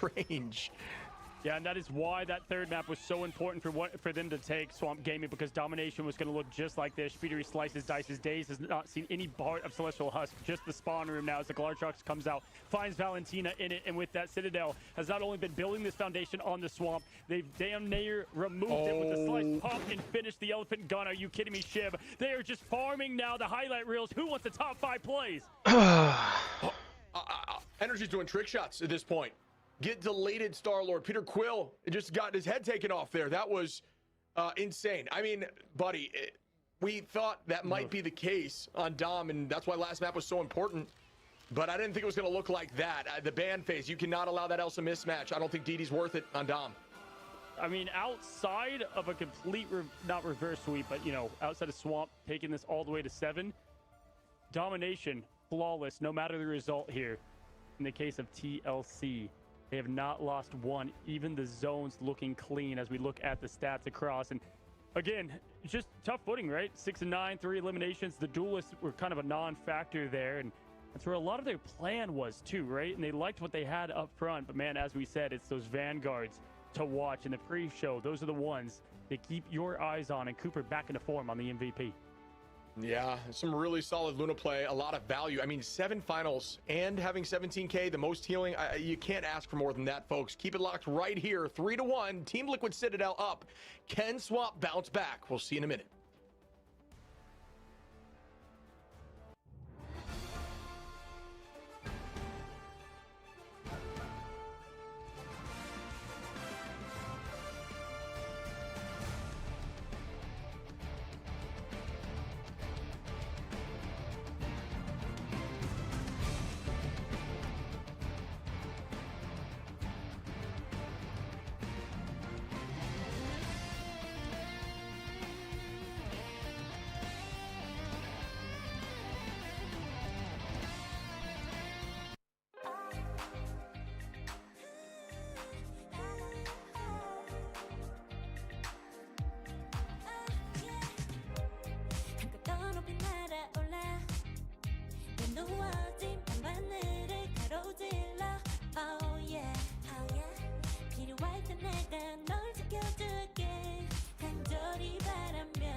How do you win through losers bracket? It's not like Smash Durin where you have to like win twice.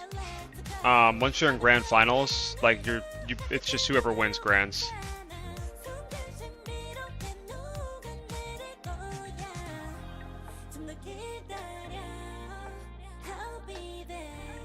Winning through winners bracket is actually a debuff because a lot of the time they always do Championship Sunday, and Championship Sunday is the semifinals and the grand finals, right?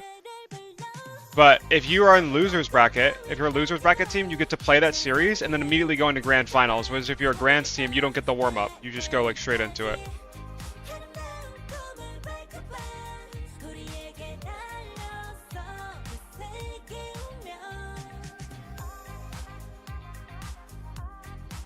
What's the point of being in winners? There is no point.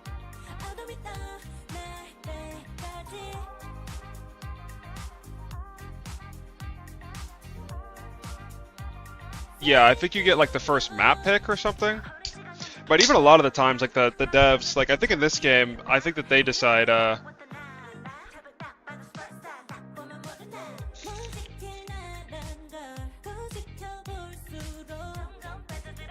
get the map side. Or not the map side, the devs pick the map. So it's like you get to pick what side you want. Whereas the enemy team they got an extra life for free. And they get a better warm-up. This is going to be match point for Liquid Citadel. Another dominant performance on domination, which, I mean, that's what we're expecting from that team, right? Let's talk about how they got it done, though, because I feel, and you pointed that out here, Cozy, the banning, they might have overcooked here for Swamp Gaming. Like, having that much focus on, like, protecting the DD and not getting that Elsa, that seemed to really hurt them because Mello was struggling. He went over from Star-Lord. He kept on switching, but nothing seemed to work for them in order to get the damage output they need. You don't know what you got till it's gone, and man, the Elsa was felt in every single, shape and form. I feel like, it just shows how much of Qs are always ass walkie. Telephobia can be on the S-tier hero in the Monster Hunter herself, because it keeps energy in check as well because of the off angles and oftentimes the first pick off. It's kind of a battle of trade ship between them two, and then they go on from there and carry the damage. But then you give energy that as well. It's just the game plan going in. Definitely something that I did not like, and it was tough to solve. Yeah, it kind of diverts focus, right? Because you need to be looking for the other Elsa because you need to, fight power with power. You need to make sure you're covering that at all times. But when you're enabled, when you can kind of peel, when you know DD's in the game, you can look forward a little bit until your backline calls for it. It enables you to make more plays. Energy only going down one time, 10 finals, 26 eliminations. I mean, 16k damage, most in the lobby by far. It's too strong. It is too strong. Yeah, this format is weird compared to CS. For a lot of tourneys, there are winners brackets, but what could be the last map. Put you in the semis and winners put you in the quarters, and you have. Well, folks, a 6-team playoffs. This would be new territory for us. We're used to going to the game 7s here. This could be a quick potential day now. That way, this is a 4-1 for Liquid. Yeah, I mean, I'm with you, buddy. I would like to see the bounce back here from Swamp, honestly. I just did not love the Yeah, we want to see a game 7. We will see that change up here now. Gambit removed on both sides, and the lock-in from Elsa, from both sides. So, again, yeah, thank God. Map 5 was just, doesn't matter. Or Map 4. For one of the best. So why not enable it in this team comp? Absolutely. My entire computer just imploded by the fact that we're here with so much on the line. And I'm here back, ready to go. And yeah, seeing the adjustments. Should I watch this or play ranked? Go play ranked, bro. Love it right away now as the Elsa is ready for Mello in the action ship. Both Daredevils out of this thing. Don't think it matters all too much as we've seen both flex with ease. Ban ready in the save. Oh, right, Fox protect. Wow, I Interesting. love that. I think that's definitely going to help them because they know the approach that they want to go. Do they shut down the first Avenger? It's looking like it. Yeah, that is definitely on the table. That's obviously targeted to Poly. It seemed like they had the solution there in Hall to Jalia, but have struggled to find that footing again. And I do think that wasn't necessarily due to not only was Swamp playing a great backline, obviously they look great back there, but there wasn't a lot of pressure from the side of Liquid Citadel enabling the value of the cap. Like the cap's distraction got no value. They weren't able to get on the backline either. So it was in part a bit to them. So now that they've figured it out and gone with more of a dive consistently as a unit, it's been more threatening. The lock-in of Fox there for Nero as well. And the removal of Strange has been the strategy today, buddy. And you and I keep saying it. It's been working. Yeah, man. Are you going to play Black Cat or are you dropping? I'm going to play her. This is it for everything. Let days go out in style. Kidnap style now. Fastball special will be here. Forky Dog obviously just going to go enable. They have Mantis Elsa though. Jump. And man, both teams have Mantis Elsa. That you get here, we're going to see a lot of the tail of the tape very early on. Liquid Citadel will be able to change the narrative again and prove that they are the team to beat. Couple days. I'm going to do the tier list with Potato. Shib, Shin Shibuya could be it for Swamp Gaming and the story they've created. These tourneys have more teams though. There's 2 brackets. Winners of the top brackets go to semis. Losers of the top brackets and winners bottom bracket get quarters. But those are like 16-team minimum tourneys. Oh, okay. Where Swamp was able to push it through that point. Will that be the tail again, or have Black Cat power creeping anyone? I don't think so. The studying, but can they put it into practice? Yeah, man. I mean, this is where it comes to show. It's you don't win matches on game day, is what I told Coach Fox yesterday. You win them in the practice room, right? In how you review and prep and get ready. But again, coming off the heater from the lower bracket run, it was Liquid Citadel. Melophobia going to be first out the gates, my friend, as they move forward. We'll see how they choose to attack this first point. Usually like to break this wall and go under. Fastball special going to throw him up there, and he can fly, my man. Call him Peter Pan, as we like to do. Look at this, man. It's like a full new ability. Tries to get the kidnap, nothing there. Yeah, those two together have been dominant. I'm happy to see Kraz back on that a whole because this fastball special is getting infinite value. They're going to reset and try to do it again in a moment once it comes off cooldown in 3 seconds. I like this attack here from Swamp. Going to essentially play off the left side like they are defending, get the height, and then go from there, try to attack Energy. The tackle comes through. Good escape in the moment. Potentially using the push there, or something to escape in that. I'm not sure exactly how Spark got away, but did. Yeah, a lot of pressure here, and we got to see how they play when the lights are the brightest, right? Because now it's newer territory for Swamp. They've lost a game down. They've been there, done that, but they've never been in this position, especially with the stakes so high, my friend. They want it so bad as this team, the dream, that has come together. Paulie ready to activate that banhammer. Kraz jumping in for the hero moment once again, and Mello with a quick pop and showing why you protect the Elsa for this man. Disgusting. I knew you were going to say it because it's so true. I mean, that was just so clean. Melophobia, just like auto aim right there. Playing Cloak and Dagger on Elsa as Energy. He's going to be able to find one here onto Kraz to trade that a little bit. But notice the back and forth. Notice their positioning. They're back here completely switching spawn and playing in the arcade. And that's not a bad plan. Scatter. Oh, what a trap location there. He's going to try to find the back line, but he can't even figure out where they're at because both teams are just do-si-doing, circling around the map. Yeah. If the map favors the defense, go ahead and take it over, right? That's our fortress now. The Citadel trying to set up, but Scatter now popping that quick shots of the golden gun. And go ahead and dash on over. Love that shield there to continue the cover and the block of the heals. Melophobia dashing on in and over. Look at this rotation this team. This is like such disciplined play from both teams. That was such a good ult from Valentina. Oh my god. Nothing from that. Spark Chief Energy though. Oh, they still hit like multiple. Well, like she ulted so she wouldn't get caught by the Glartrox, but like the rest of her team got hit, so it doesn't matter. But I mean, I still don't think it's like the worst thing ever. For the side of Swamp, but it doesn't matter as the numbers. It's like reasonable. In out of Paulie and Speeder, he gets a pick too. It's a 2. What are your thoughts on Elsa after the nerf? Probably still S tier. For the additional push. They were able to get the point up to 3, right, and still have plenty. But man, if they cannot make goodbye, if they cannot make use of this Glartrox, buddy, I fear for Swamp and what they can do, because this could be everything on the line coming up to these 2 ults and the advantage they get. There goes Diablo. Energy has it ready, set, go. Speedery gonna pull out the katana any moment. The X-Men look up high in the boxes.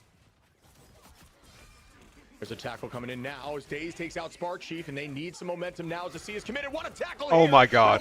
Able to find a 3. Shout out Daze. What a play there by Daze. Now heading towards the point, and it looks like they might be able to cap this quickly. They have no TP either, no. Wow. His claws.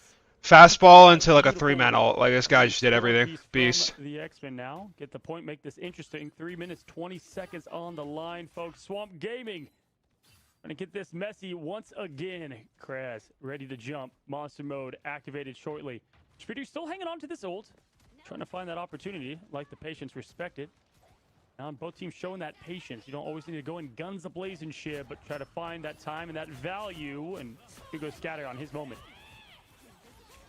Scatter holding up on the height now, and again, point is beginning to move. 3 minutes on the clock here. Ult advantage for the side of Swamp.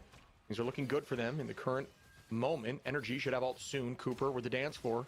Try to get them moving, folks, and Again, Swamp almost has 5 here, so we got to see if they can keep this momentum moving as the tackle and the fastball come in out of the sky. Goodbye to Spark. Enjoy. What a tackle there. Yeah, with the res, though, just back. That is so much complete sustain. Forky Dog ready to press the Q as well. So the show is on with Cooper. The Glartrox is going to come with it. The Predator is out. The Prey's in the mouth. You think Bucky's D tier? No, I think he's probably like C. The comfort. Cooper pushing forward, continually sustaining. Realist, he's probably not B tier. From Swamp Gaming, staying alive and in it. And once again, get 2. Cooper out of this thing as the show ends early. Now Freeze Frame is going to be Paulie. Going to visit the rest of the team. Good push. Yeah, really clean play again. That's what put Bucky S here. Interesting. Close behind. Is probably committed there. Energies well. Kraz, Valentina, and Daze are those to be looking out for. But the initiation of Kraz fastball. Bucky is high B. You're high. How is he high B? Is very much on the table. Paulie is not going to be able to escape. Not even able to get that E off there. So another 2-piece pick here. Swamper stepping up, folks, and this might be a ball game here. Minute 34 seconds on the line to prove their push, and Melophobia puts that pressure forward as Sparky falls again. Internal bond. Bucky's pretty good. How? Showing the unity of this team as they dive in. Fully committed now. Scatter gonna find Paulie in this, unable to get up on the deck. Like his ult is better, yeah, but they like nerfed his fucking hook and his damage. And he lost his grounded. So I got a quick grave into Valentina. Yeah, but they got point 2, and that's all that matters. You know what I mean? Screw all the rest when your team gun does more damage. Heading to point 3, this is okay. In an insanely strong position. Not being able to hold point 2 like that for very long is a tough look. Shout out Swamp, who still have 3 ults. More gun damage, less splash. Okay. Like anything there. But doesn't that just like result in the same damage because there's like 2 parts of the damage? Or is it just the bullet damage and then everything behind it is the splash? Like the splash doesn't get counted into the initial damage. Again, this map coming back for the first time since last year now, as Nero going to throw up the damage amp and the shields. Like you can't get hit by both instances, can you? You cannot fight that until it's taken down, and Good Rockets know where to place it to have a tough time in the angle, and this is going to be a stagger. He's just waiting. There it is, playing with his food. Really smart play there by Speedery, who's now heading towards the back line, does have the dance of the Cutterfly, able to look for one. The combined ultimates, still not able to get any value. Insane utilization of backline cooldowns from Forky, but oh my goodness, it doesn't matter as the Glartrox brings him right out of it. Speedery gonna clean up the rest. You do get hit by both. Okay, so the damage is the same then. Because they buffed the gun's base damage but nerfed the splash, so like... Enough of this, pulls him right out of it. Grabbed and gone. The food chain, man, updating in real time as now just putting on the full aggression and try to burn this minute and 13 seconds continually.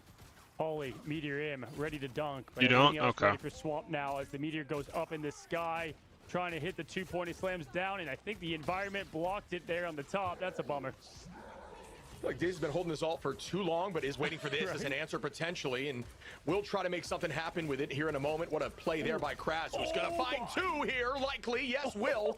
That was absolutely dirty, but does fall. Energy going to clean that up, likely. Unless, yeah, it is gone to Speedery. Fire. That limp body slammed against the wall, man, was disgusting. The juggling from Kraz has been near perfect. He chooses to play the Hulk. Now going in, as you said, this ult has been ready and charging up. Wait until Rivals 2 to come around to pop it now. Going to go ahead and get ready. He's going to find his angle. Fastball special, ready to climb up. Going for Nero is what I thought, but no, going to circle back around. He keeps on finding Spark with this, which is good value, but is not using it. Yeah, he's playing the pure game, and there's the rage there. The last stand comes through. Sparky falls, no one else does, but yeah, might have been held a little bit too long, but still doesn't matter if they're able to push this the whole way. That's all they're looking forward to here, but the trade comes in. Cooper finds one on a Melophobia. The Sia gets launched. He did press C, bro. He died through. Just barely in that moment. Great fade. Energy trades with Forky. If they could buy time here, the hold could come in as Scatter trying to get this trade on Energy does. Out goes the dance of the butterfly. The hold is still there from Spark Chief. Overtime ticking down. There is no Strange Portal available. This is a tough look for Swamp here, but a great push so far, and everyone will fall as Paulie cleans up the rest. OT ticks okay, they don't get the full cap, but like full capping on this map is like nigh impossible, bro. Paulie doesn't even need it with the left, right, left in the finish. Shib. I mean, insane because they survived so much, right? The Glartrox had no room to move in there. That was finished and flush, but it was the Vanguard, Spark Chief, Paulie. We need to age check Kraz. He must be at least 45. Why? Pretty tough to finish the job there, right, on that map. So they got. I just still don't know why neither of these teams are playing Mantis triple with Elsa. They play on defense. Right, like I'm with you, buddy. Like that's about as good as maybe it's because to push through that point. The spawn is literally the high grounds are too much, and that's why it's such a defensible especially location. First Point. You know, point two, teams typically throughout here in the preseason, despite which team, have held for a significant portion of time. It was an absolute walking. Because it's boring? I mean, that's reasonable, yeah. By time on point two, this could very much go their way, and they could push us another map. Man, dude, did you see those, like, sniper exiles that Kraz is doing as he jumps? I mean, it's disgusting. Dirty. The amount of skill that these players have. Folks, we are looking at the top 2 teams in America. The players absolutely ready to be the next big thing in the scene as year 2 commences. This is just the preseason. Buckle up. It's going to be a bumpy ride now as the defense sets up. Swamp Gaming, the most important hold of their professional gaming life. This is going to be a big deal here, folks. Notice the height, expecting a similar attack style to what they just did. They're going to play around it and rotate for a while, but the portal is going to be the decision, and that's the advantage to having the Strange. Instead of walking through it and risking it and biding time, they're just going to send it immediately. Spark Chief going to make this switch here to Venom to be able to get to that team, and that is a crazy start here. I like this attack by Liquid Citadel a ton. Yeah, for sure. They play, what, 65 for all of a few seconds before Spark Chief can get back immediately. And then he also gets that pressure in the back, right? Because they all commit to the back line, but then got to go to the point as well. They do find Pauly, so now numbers down massively. And we've got to see how they choose to rotate this, right? When you lose Pauly in that foundation to the front line, kind of in a sticky situation here. How fitting on Shin Shibuya. Going to go ahead and swipe on up and just like that. Delete, gone, jump off the edge, find justice before they find you. Great communication by Swamp there. You can just see it. Beautiful way to take that fight, even being in a kind of a weird location, something you don't scrim against all the time. In the back corner there, around. Oh, they got. Oh, that's really bad. Days is a good return. Oh my goodness, can Pauly get more? Nice teleport there, looking up towards Scatter, but it's not going to be enough as the engagement comes in. There's that Banhammer now onto the back line from Scatter. Does it get value? Cooper goes low, but not quite enough. Playing around that shield to stay healthy. Energy trying to look for something in the back line. Speedery farming up that ultimate, but so far everyone just kind of playing a little more passive, trying to build those ults. Absolutely. Now as the defense is still strong, 2 minutes 30 seconds, both Invis gonna go ahead and proc, and there goes the quick apex from Melophobia. Wow, they killed Cooper. He's probably res though. Yeah, he's res. Now as they go ahead and move around, look at the off angle. Bro, Rocket's fucking broken. This res beacon is crazy. So now instead of being up 2, they're only up 1. Okay, they still won, but like, holy shit. Yeah, nice bounce back. It's best of 7, Aaron. On this defense, biding and buying a ton of time. Daze with the tackle, able to clean that up. Goodbye, Pauly. Fastball special for Daze here from the side of Swamp Gaming. It has been lights out, and it's consistently a problem. Yeah, go play Valorant then, Jesse. At the break, right? We said because of those off angles, you get energy out first. It's the only way to counter what they try to do, and then you remove so much of that DPS at that point, right? Like, Pauly's low-key terramogging? What does that mean? What that team's trying to do. Speedery's still there, but not obviously going to be having that same impact. And things freeze quite literally as Daze. They're just kind of hanging out at the top, frozen in time, waiting for his Kodak moment. Melophobia. They go ahead and rotate back. Exile going to land. And look at that timing of the clap. Everything's done, precise and surgical. And here goes Kraz. Does have that ult available. There's that fastball. Tries to get Spark with a nice escape. Taking the height. And there is the last stand. Kraz. How did he kill one? What? I think visibly across the sky, but the res comes through. Here comes that engage now. What an exile again. Oh my god, that exile on Rocket. And does not seem to be. Oh, Psyche. Oh my god. Down and looking for more here, Kraz. Come on. Kraz is doing everything. Holy shit. And then ends it with the grab too. Stall his life. Swamp are stepping up with only 52 seconds on the clock. No, that was clean from Kraz. Holy fuck. Oh my god. This is the crown on the line for Swamp Gaming, holding strong and proving they can make a shout out Crazy Man G, bro. To shut down Citadel with only now 35 seconds left. Citadel having both now the big time wombo combo, the Venom and the DPS boost. Look for Daze. Can he get this pick? This would be everything ship. If he can get the kidnap, he finds it. He does. He gets Rocket. With the pullback. Oh wait, what happened to his grab? And there it is. Wow, they broke it instantly. Shut out, Wolf. Energy able to find one on a Valentina. Will this be enough to push them forward? Forky committing. Melophobia doing the same. Does that get... What a tackle, Days. Come on now. Oh, my days. Once again, out of the sky. Finds another. Numbers up for Swamp on the retake. And there's only 4 seconds. This is going to be a panic point grab here. And, folks, it's in overtime now. Can they keep this moving? A ton of ults committed. Out goes the Dance of the Butterfly. Spittery finds one. Is that going to be enough on a Melophobia? The Exile goes through, but it doesn't seem to land. As Crash tries to hold on, they have some time to give that point, but Energy takes out Scatter. The portal comes in from Polly, and oh wow! Now Liquid. No, they're not winning. They don't have TP. They're not winning. Portal taking this point onto the 3rd tick here, and it looks like they will get it. Wow! What a clutch play! Oh, with the championship in their grasp, they get 2 minutes and 25 seconds, Shib, to still make this thing last, and they are loaded now going into the next point. Cooper, Energy, ready to play aggressive. If you're ult tracking, you push in heavily here. Well, they've got his Daze, of course, with this ult yet again. Ready to lock and load. I mean, dude, they had nothing there, Shib, and created an absolute mountain from it. Get rid of that I can't believe it either. Little by little. Dude, they were heavily. Wait, Scatter? There, I can't believe that. That is just clutch. That you can't. You know what I mean? Like that's the stuff that you just need as a team that you can't really practice. As there's a nice pick there from Energy onto Daze, and now they have the momentum, folks. And it's only a minute 45 here. This is advantageous for Swamp, as they just need to buy time, get to this point, ensure a few fights, make it go to an overtime situation, and try to win it. It's like a lot of these games have been going down to.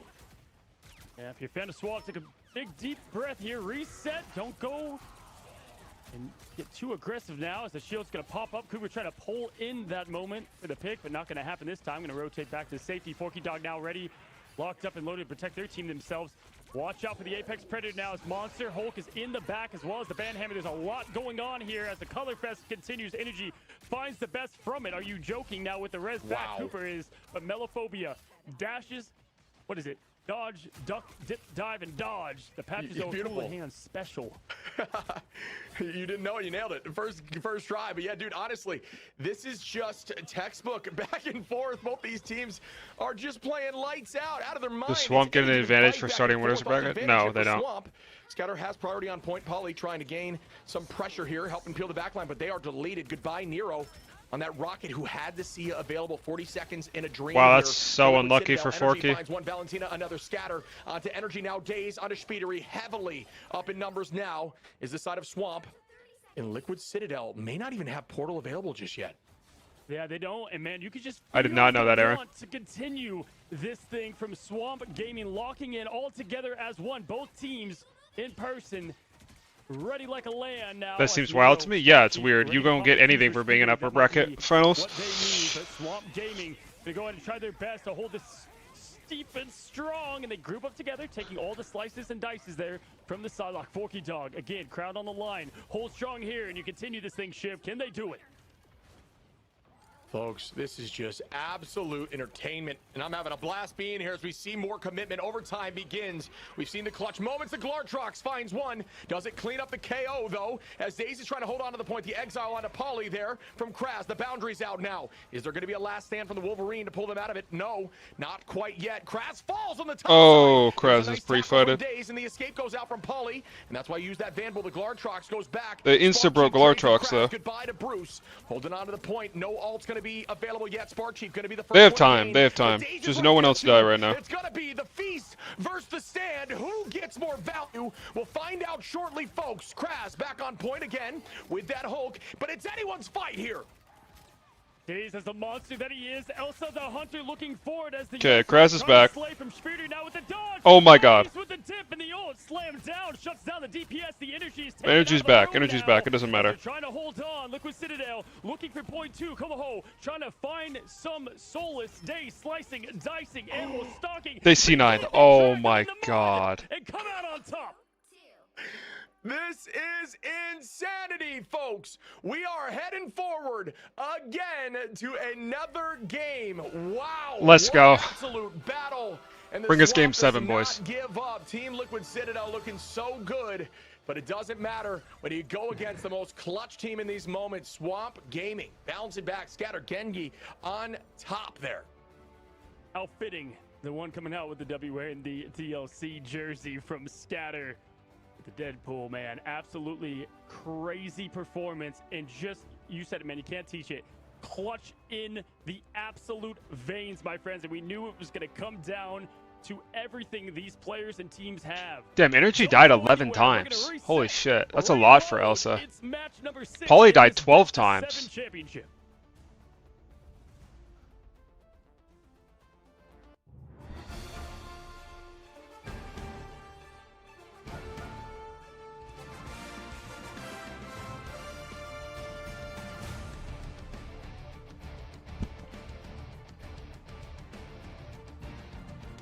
Valentina's crazy good strategist? Yes, she is.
True question, Jay.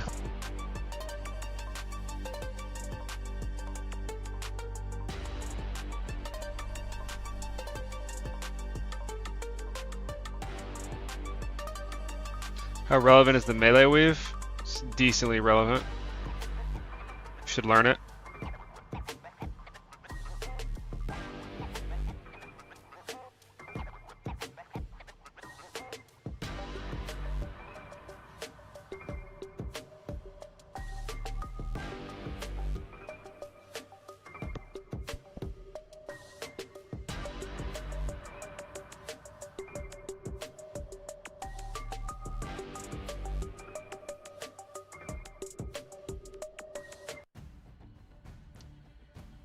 We're going to another map. Liquid Citadel, kind of reliving every millennial's childhood trauma, entering the Swamp of Sorrows here.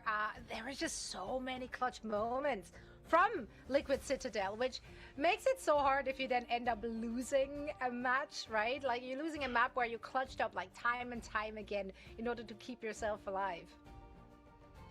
Man. Hi, you know, what's up, Aaron? What's your question? It's just so fun, dude, to be fun.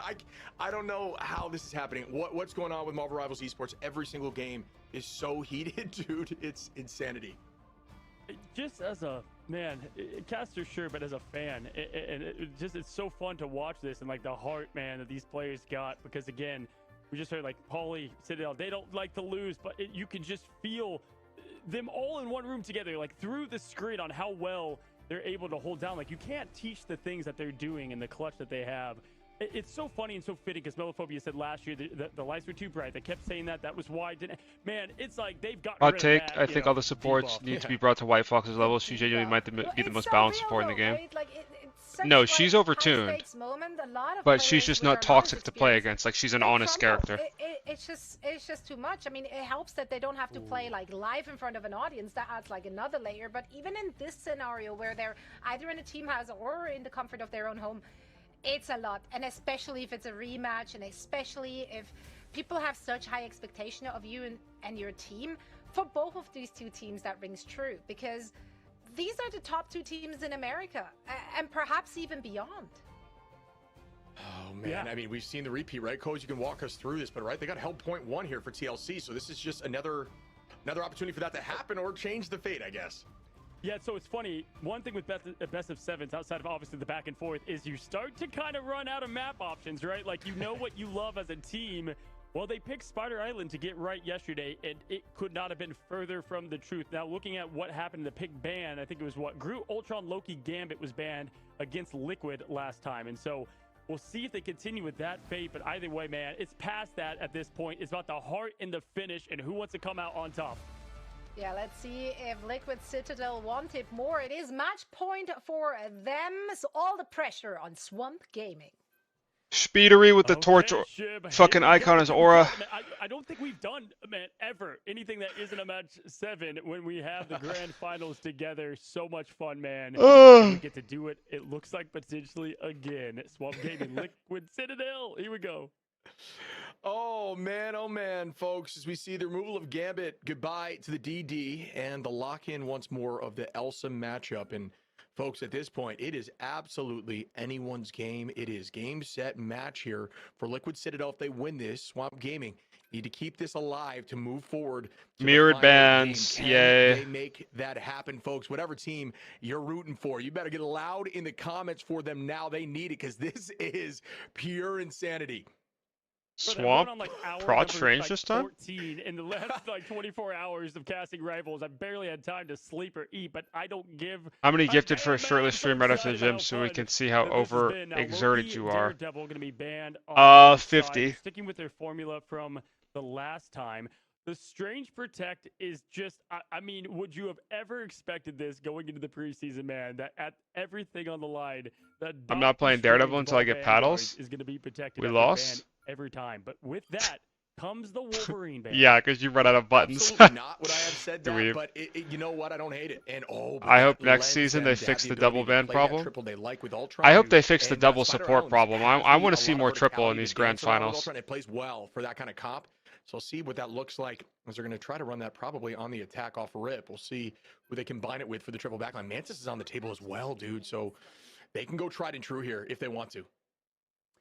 Spider Island, such a unique map, and the way it plays. Funny, we're going back to back. Spider and Shin Shibuya.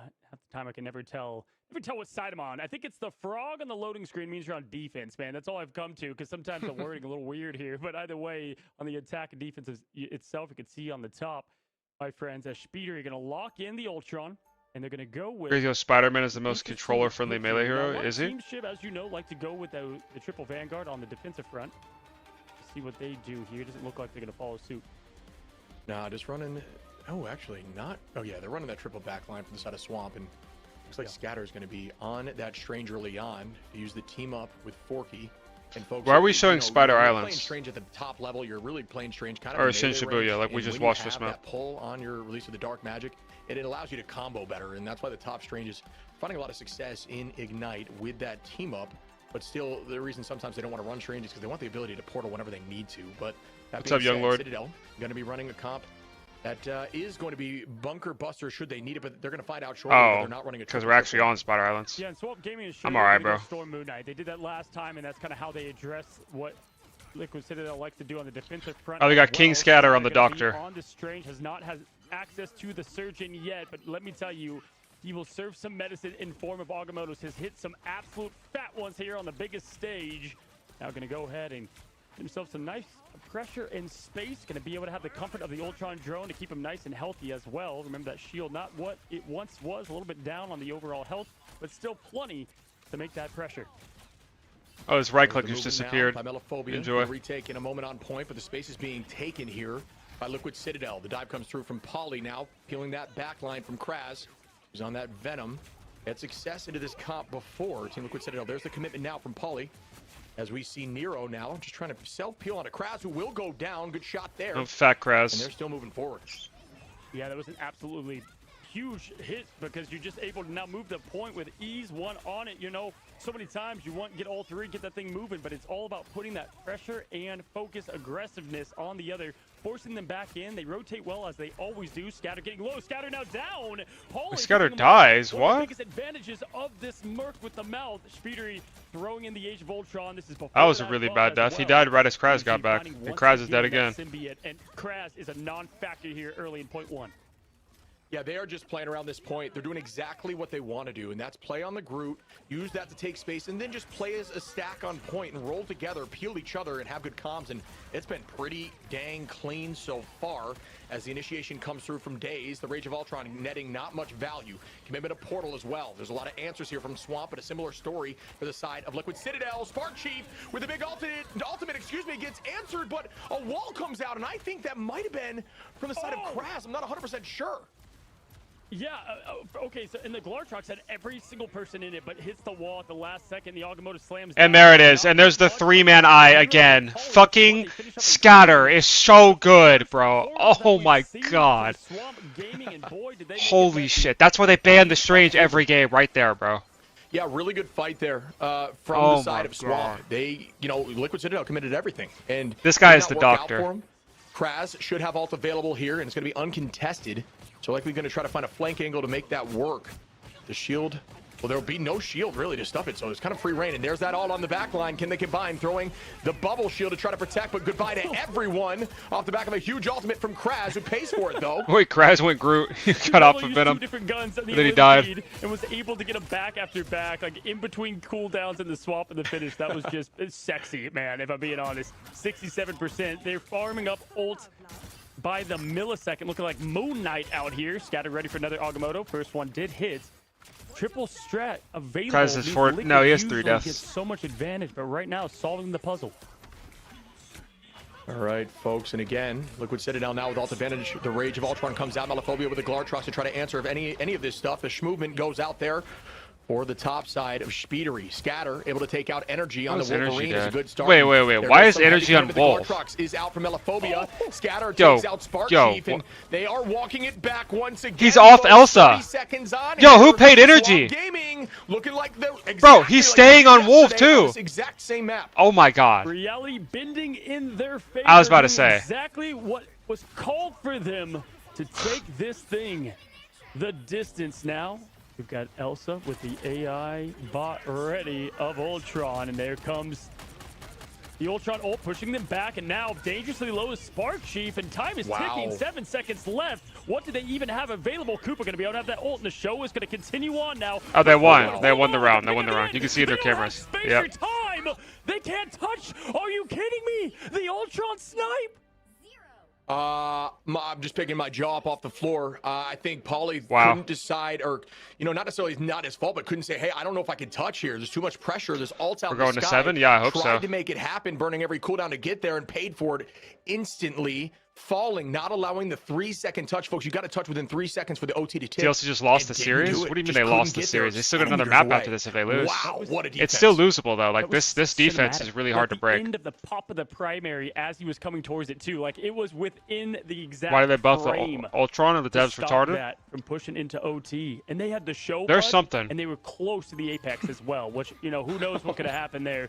But man, Liquid Citadel on their map choice once again. The fortress crumbled quickly after building it up on the last map. But Shib, why this is crazy is any game mode is up for grabs for map 7 if it does push to that, which listen, I'm not Doctor Strange, but I've seen the future. Probably domination. Yeah. Someone's got to throw a rope to Citadel here because the Swamp is pulling them down. Domination might just be the one to make that rope come into play. But folks, Swamp right now holding before 0.1 back-to-back on this map is absolutely obscene against a team as storied as Team Liquid Citadel on a composition they love to run. It's just disgusting play.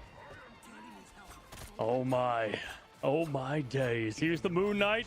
As we predicted, the Storm not going to be at play, and the Iron Fist, the Karate Kid coming ready for the home now, throwing down. For an Iron Fist instead of Storm? And darts down. Look at that, farm up quickly. Kraz is going to go down early and have them go ahead. Daze punch in air. Going to go and swap that out quickly. That was time to go. Yeah. Unsure of what the plan was. Maybe just seeing what they might have triple come with maybe. At the gates. Yeah. Okay. So Daze now going back on over to the like Klondike bars. Yeah. There's no wolves, so 100% base damage. Should they run that triple that they're running, or that they thought they could run, but they're electing to run that 2-2-2 across the board here. Actually, no, it is a 2-1-3. My fault. As Speedery takes out Daze. Paulie onto Valentina. Speedery again onto Scatter, trying to set the tone, but there's so much time on the clock, folks.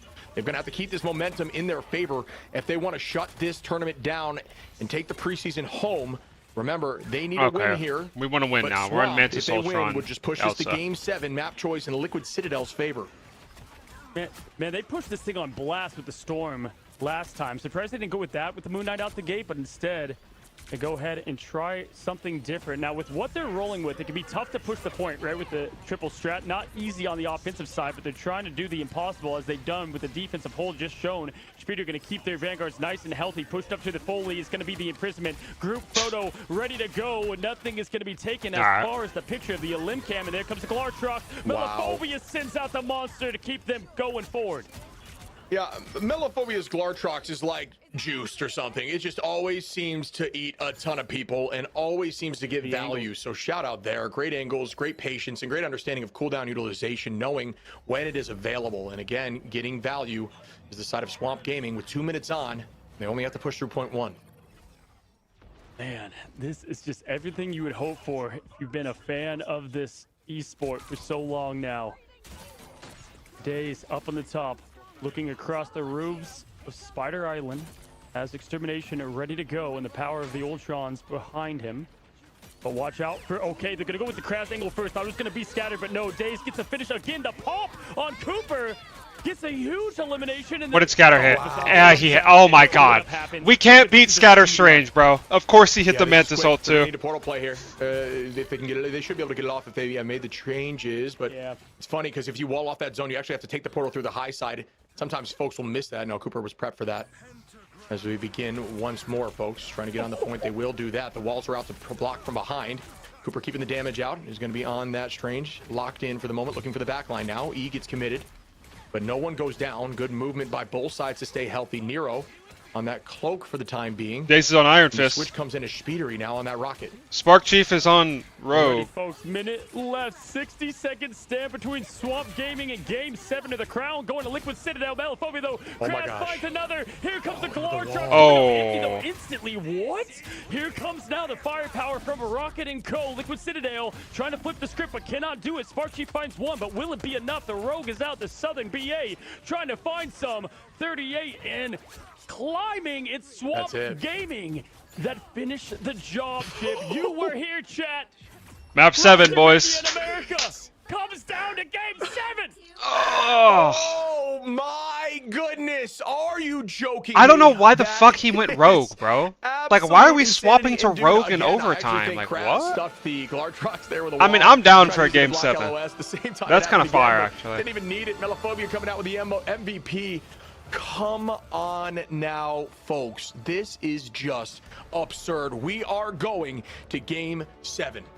7 games. Melo's 28-0. Only one gets to move on. This is it. It's all come down months in the making. The resets of orgs, players, teams, metas, everything has been put together for this preseason to set what has been the standard for the America scene. I mean, just perfect play into the skill gap. It's like, man, I gotta say, these two stand out so far right now from what we've witnessed above the rest in the play. Why did they go Iron Fist there? In the clutch. Get ready. Really good into Strange Deadpool. Around the corner. Good into Rocket. Horrible into Cloak. But that doesn't really matter. You more so pick it for the tank matchup.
Yeah, I'm looking at Best's tier list right now, bro. He's got Bucky in S tier. He's got Torch in B tier. He's got Star-Lord top A tier.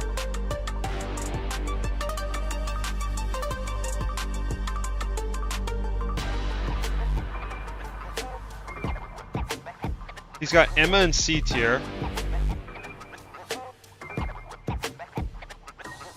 He's got Rogue as the best tank in the game with Team Up.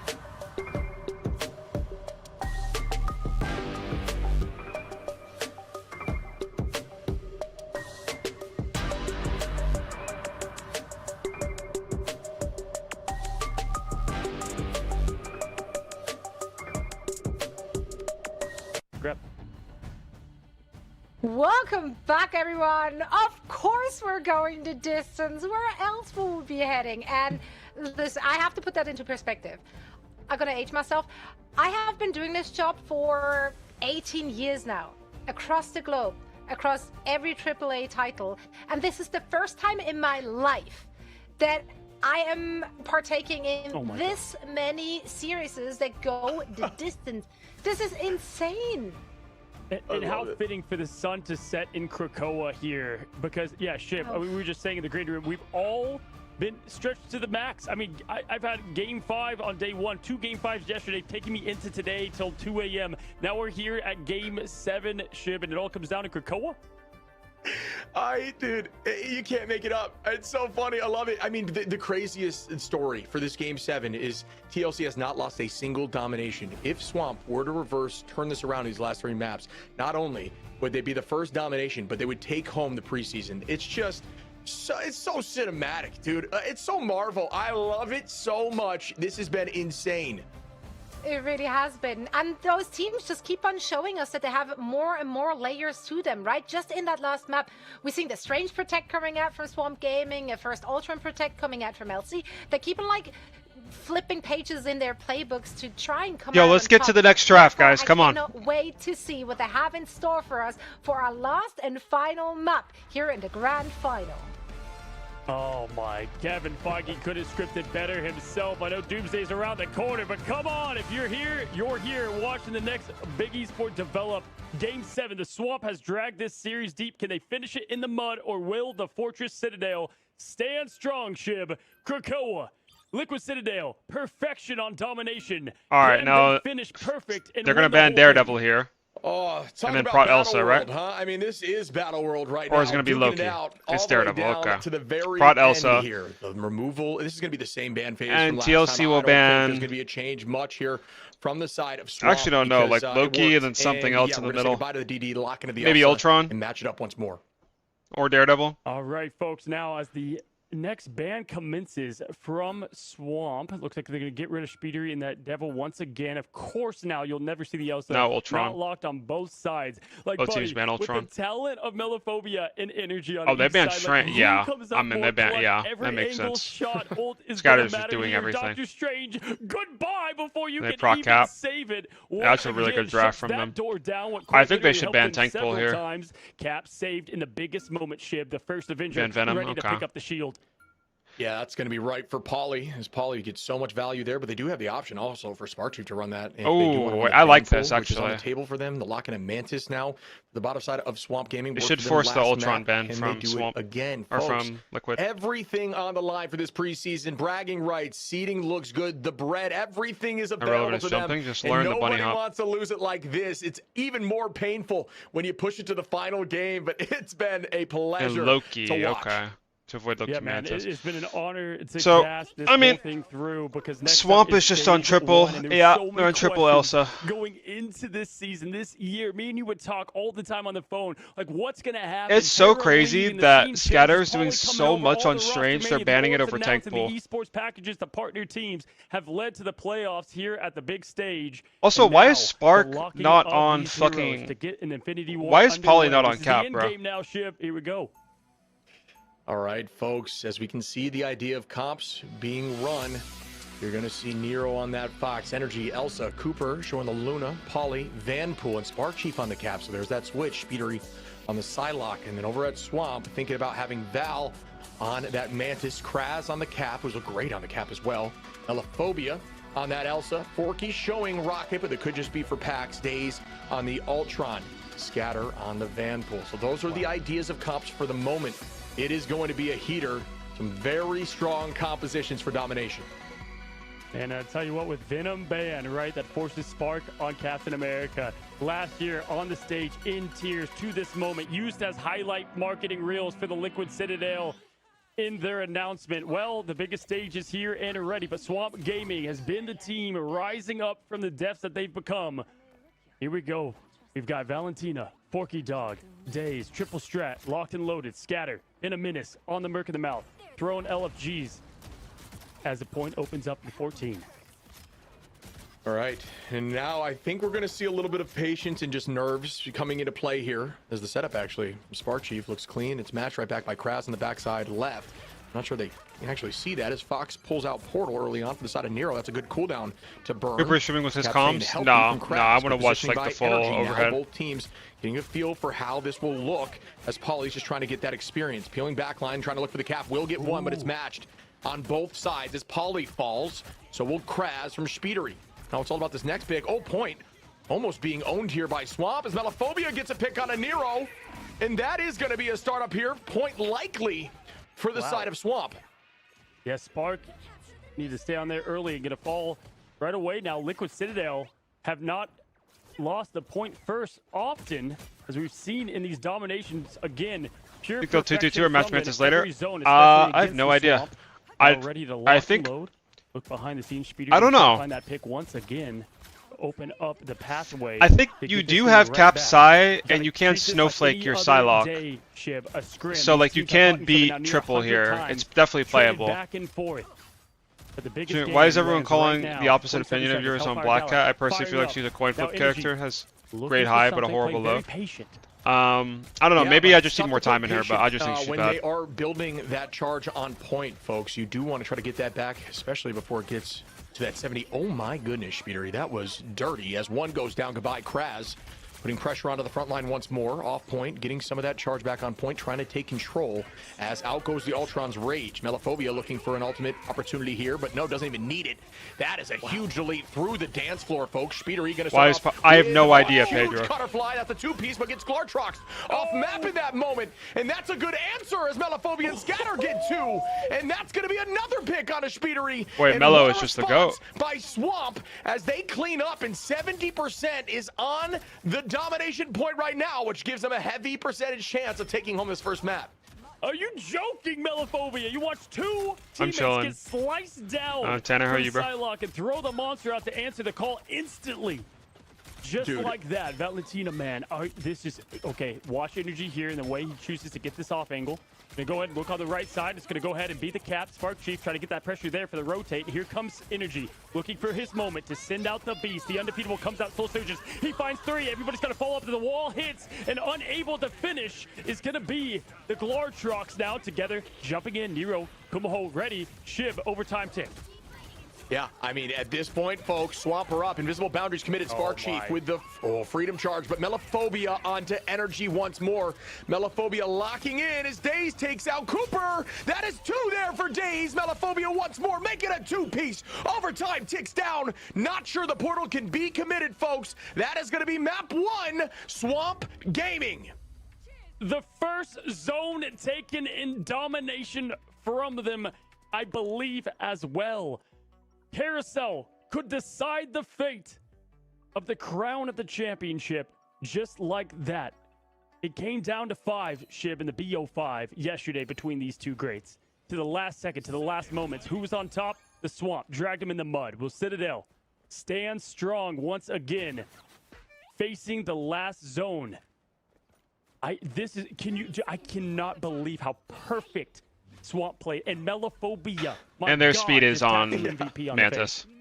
Oh my, folks. This is just pure Marvel Rivals right now. So consistent, so locked in, and Swamp against the wall, backs against the wall, multiple games now. Stepping up. Sheesh, we might get more waterworks from Spark if they lose this. In their veins. Can Liquid Citadel do the same? They need to take a map now, or their dreams of taking this preseason will be eliminated, folks. Here we go once again in this compositional change. All right, Kraz ready for the feast. Gonna have that opening, and that does give them plenty of advantage to at least burn some of the cooldowns and then put the aggression from there. And go ahead and try to take the fight here right now before the point opens up. And there it is. The Feast of the Abyss comes on with the Symbionts. Gonna pop with it. They do survive. Damage is boosted. His energy is feeling that pump now as he pushes in the elephant gun, trying to find something. Nothing gonna come from it now as dinner time coming out early, and that's gonna be used all on the Groot. Goodbye. Cut him down. Spark to the spawn. Yeah, they're still trying to maintain presence on point for the moment, but not able to do that. Daze and Scatter have ult available. Pauly is going to be on that cap now, so the switch up did come through. Cooper copying up, but they can't get to point in time. There's a huge play there to get this presence on. A Rage of Ultron now to try to peel, and instead going to be used defensively. Wow, Pauly almost, oh my goodness, Pauly hitting that pick in the sky as 10% is on here for Swamp. The invisible boundary committed by Nero. Pauly they don't have match either. This fight's over. Almost there too. No ults available for Swamp as the retake of point comes in from Liquid Citadel, and now they're looking very clean with this comp change. Yeah, the point's just a side objective. They're just trying to get team wipes both each time and just perfect precision play. Now as Daze and Co gonna go ahead and rotate out the win in the perfect dive. You said it, man. Energy, Pauly locked in and shut down the Sky villain in Ultron. Looking at what they have, man. Plenty of sustain in Pauly. To be able to keep them alive, obviously with that swap in the Vanguards, they feel that is best. They got to end it with their best. Looking close, Melophobia, Energy, Monster v Monster coming up shortly. Watch the angles. Here goes the commitment now. Kraz holding the high side, just trying to call out where location is and make sure they can make a play on that backline. But the triple backline is going to be difficult to dive with solo here for this cap. Instead, just going to divert focus. It's the only job there. As a Klartrox gets released on a Cooper, I believe that might be the actual target. But switching in that very end moment, might have been a clone. As we see, Melophobia, that is a first time in a while we've seen a huge miss in ult. They're going to get the pseudo strategist all in Captain These ults are more interesting to watch than Phoenix or Hela. That is true. The ults are more hype. Gonna go ahead and get the picks needed. And Shib, are you kidding me? Could this go to Zone 3 and Cerebro's location to settle the score? The maximum distance? Oh my, dude, this is insanity, folks! As no one will have ult available early on in this next fight besides potentially we're on fastball now. Which is very much in Liquid Citadel's I like these swaps here in terms of if they can make this Imagine Magic. I mean, how hard would they have to buff Magic to make her best in slot, bro? To make her stronger than Elsa. Swamp as a chess move answer to what they saw from Liquid Citadel is all they are hoping for. Trying to burn the passive here now from Daze in the front line. They are going to go with that fastball special that's provided so much value, but will it be enough value this late into Dom? 97 and climbing, 99 going to be the case here now. Pauly trying to find value in the back line on this cap, has looked dominant ever since that switch came through. Because she gens shields. The yellow bar now up and ready, shining and shortening now as Spark Chief going to go ahead and try to close down there. Now the Banhammer's thrown down, but everyone kept alive. A Soldier just thrown out by Cooper. My gosh, loss of words as Scatter falls. Time is ticking shortly. 99 up. Pauly throwing punches, shields. He's going to take this thing to Zone 3. He will not be stopped as the first Avenger, picking up Mjolnir in the perfect time against. This guy is just him on cap, bro.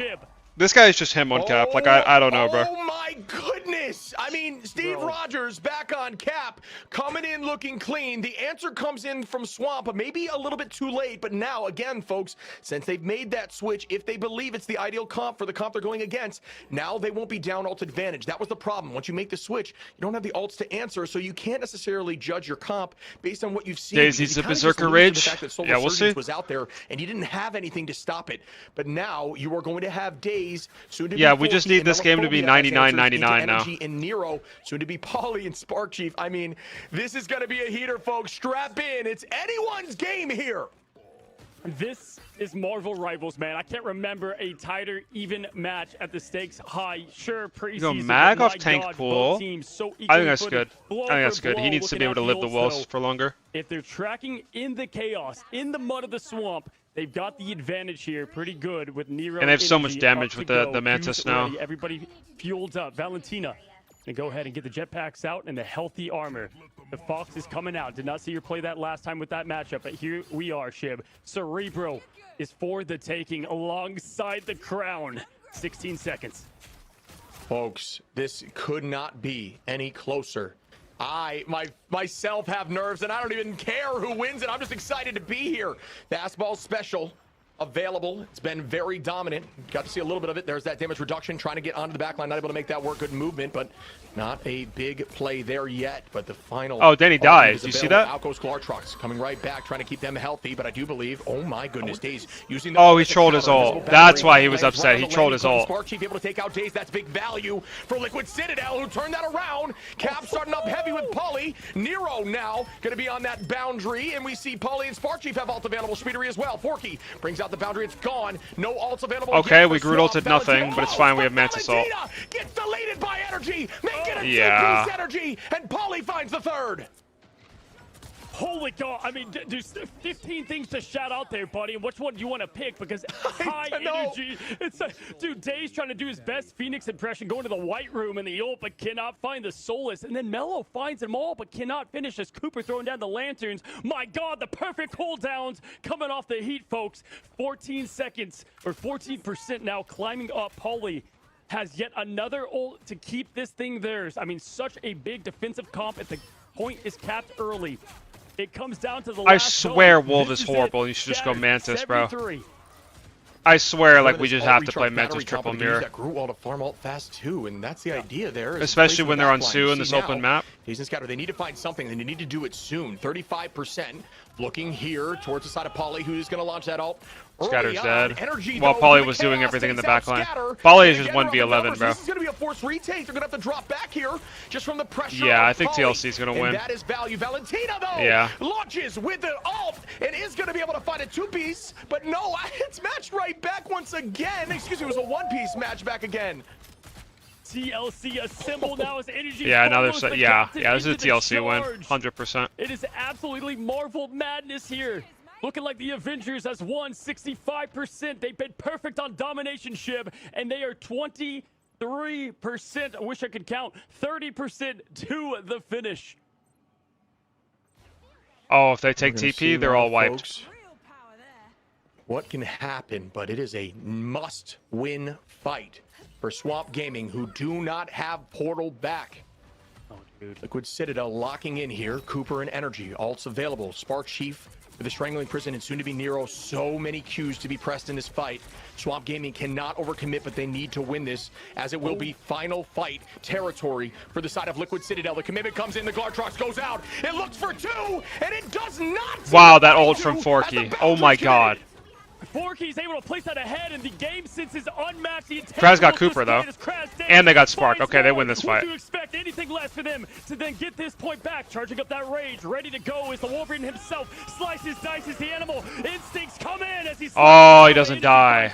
Kraz with another. They're blowing for blow here as the trades I think they're fine, though. Energy is the Thanos to stop. Wait, hold on. Pauly. Point is taken.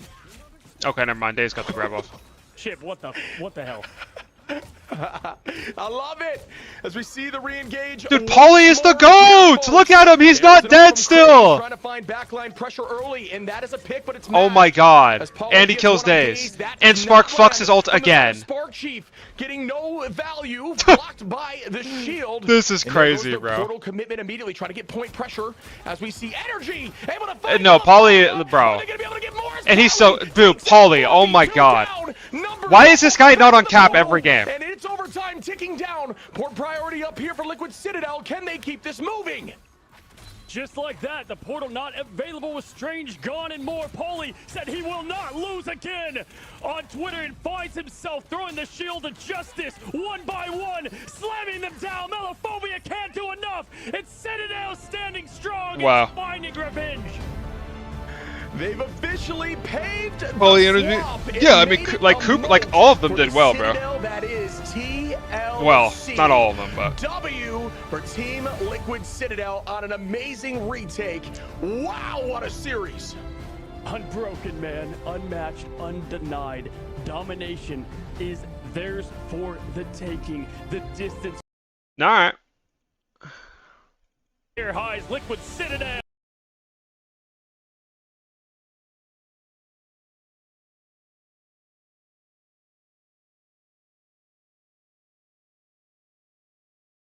Well, guys, I need to go to the store before it closes, and I'm probably going to take a nap, but I will most likely be on later again tonight, most likely, probably. But yeah, thanks for watching. W Grand Finals. That was fun to watch. Who am I rating? Let's rate Quackley.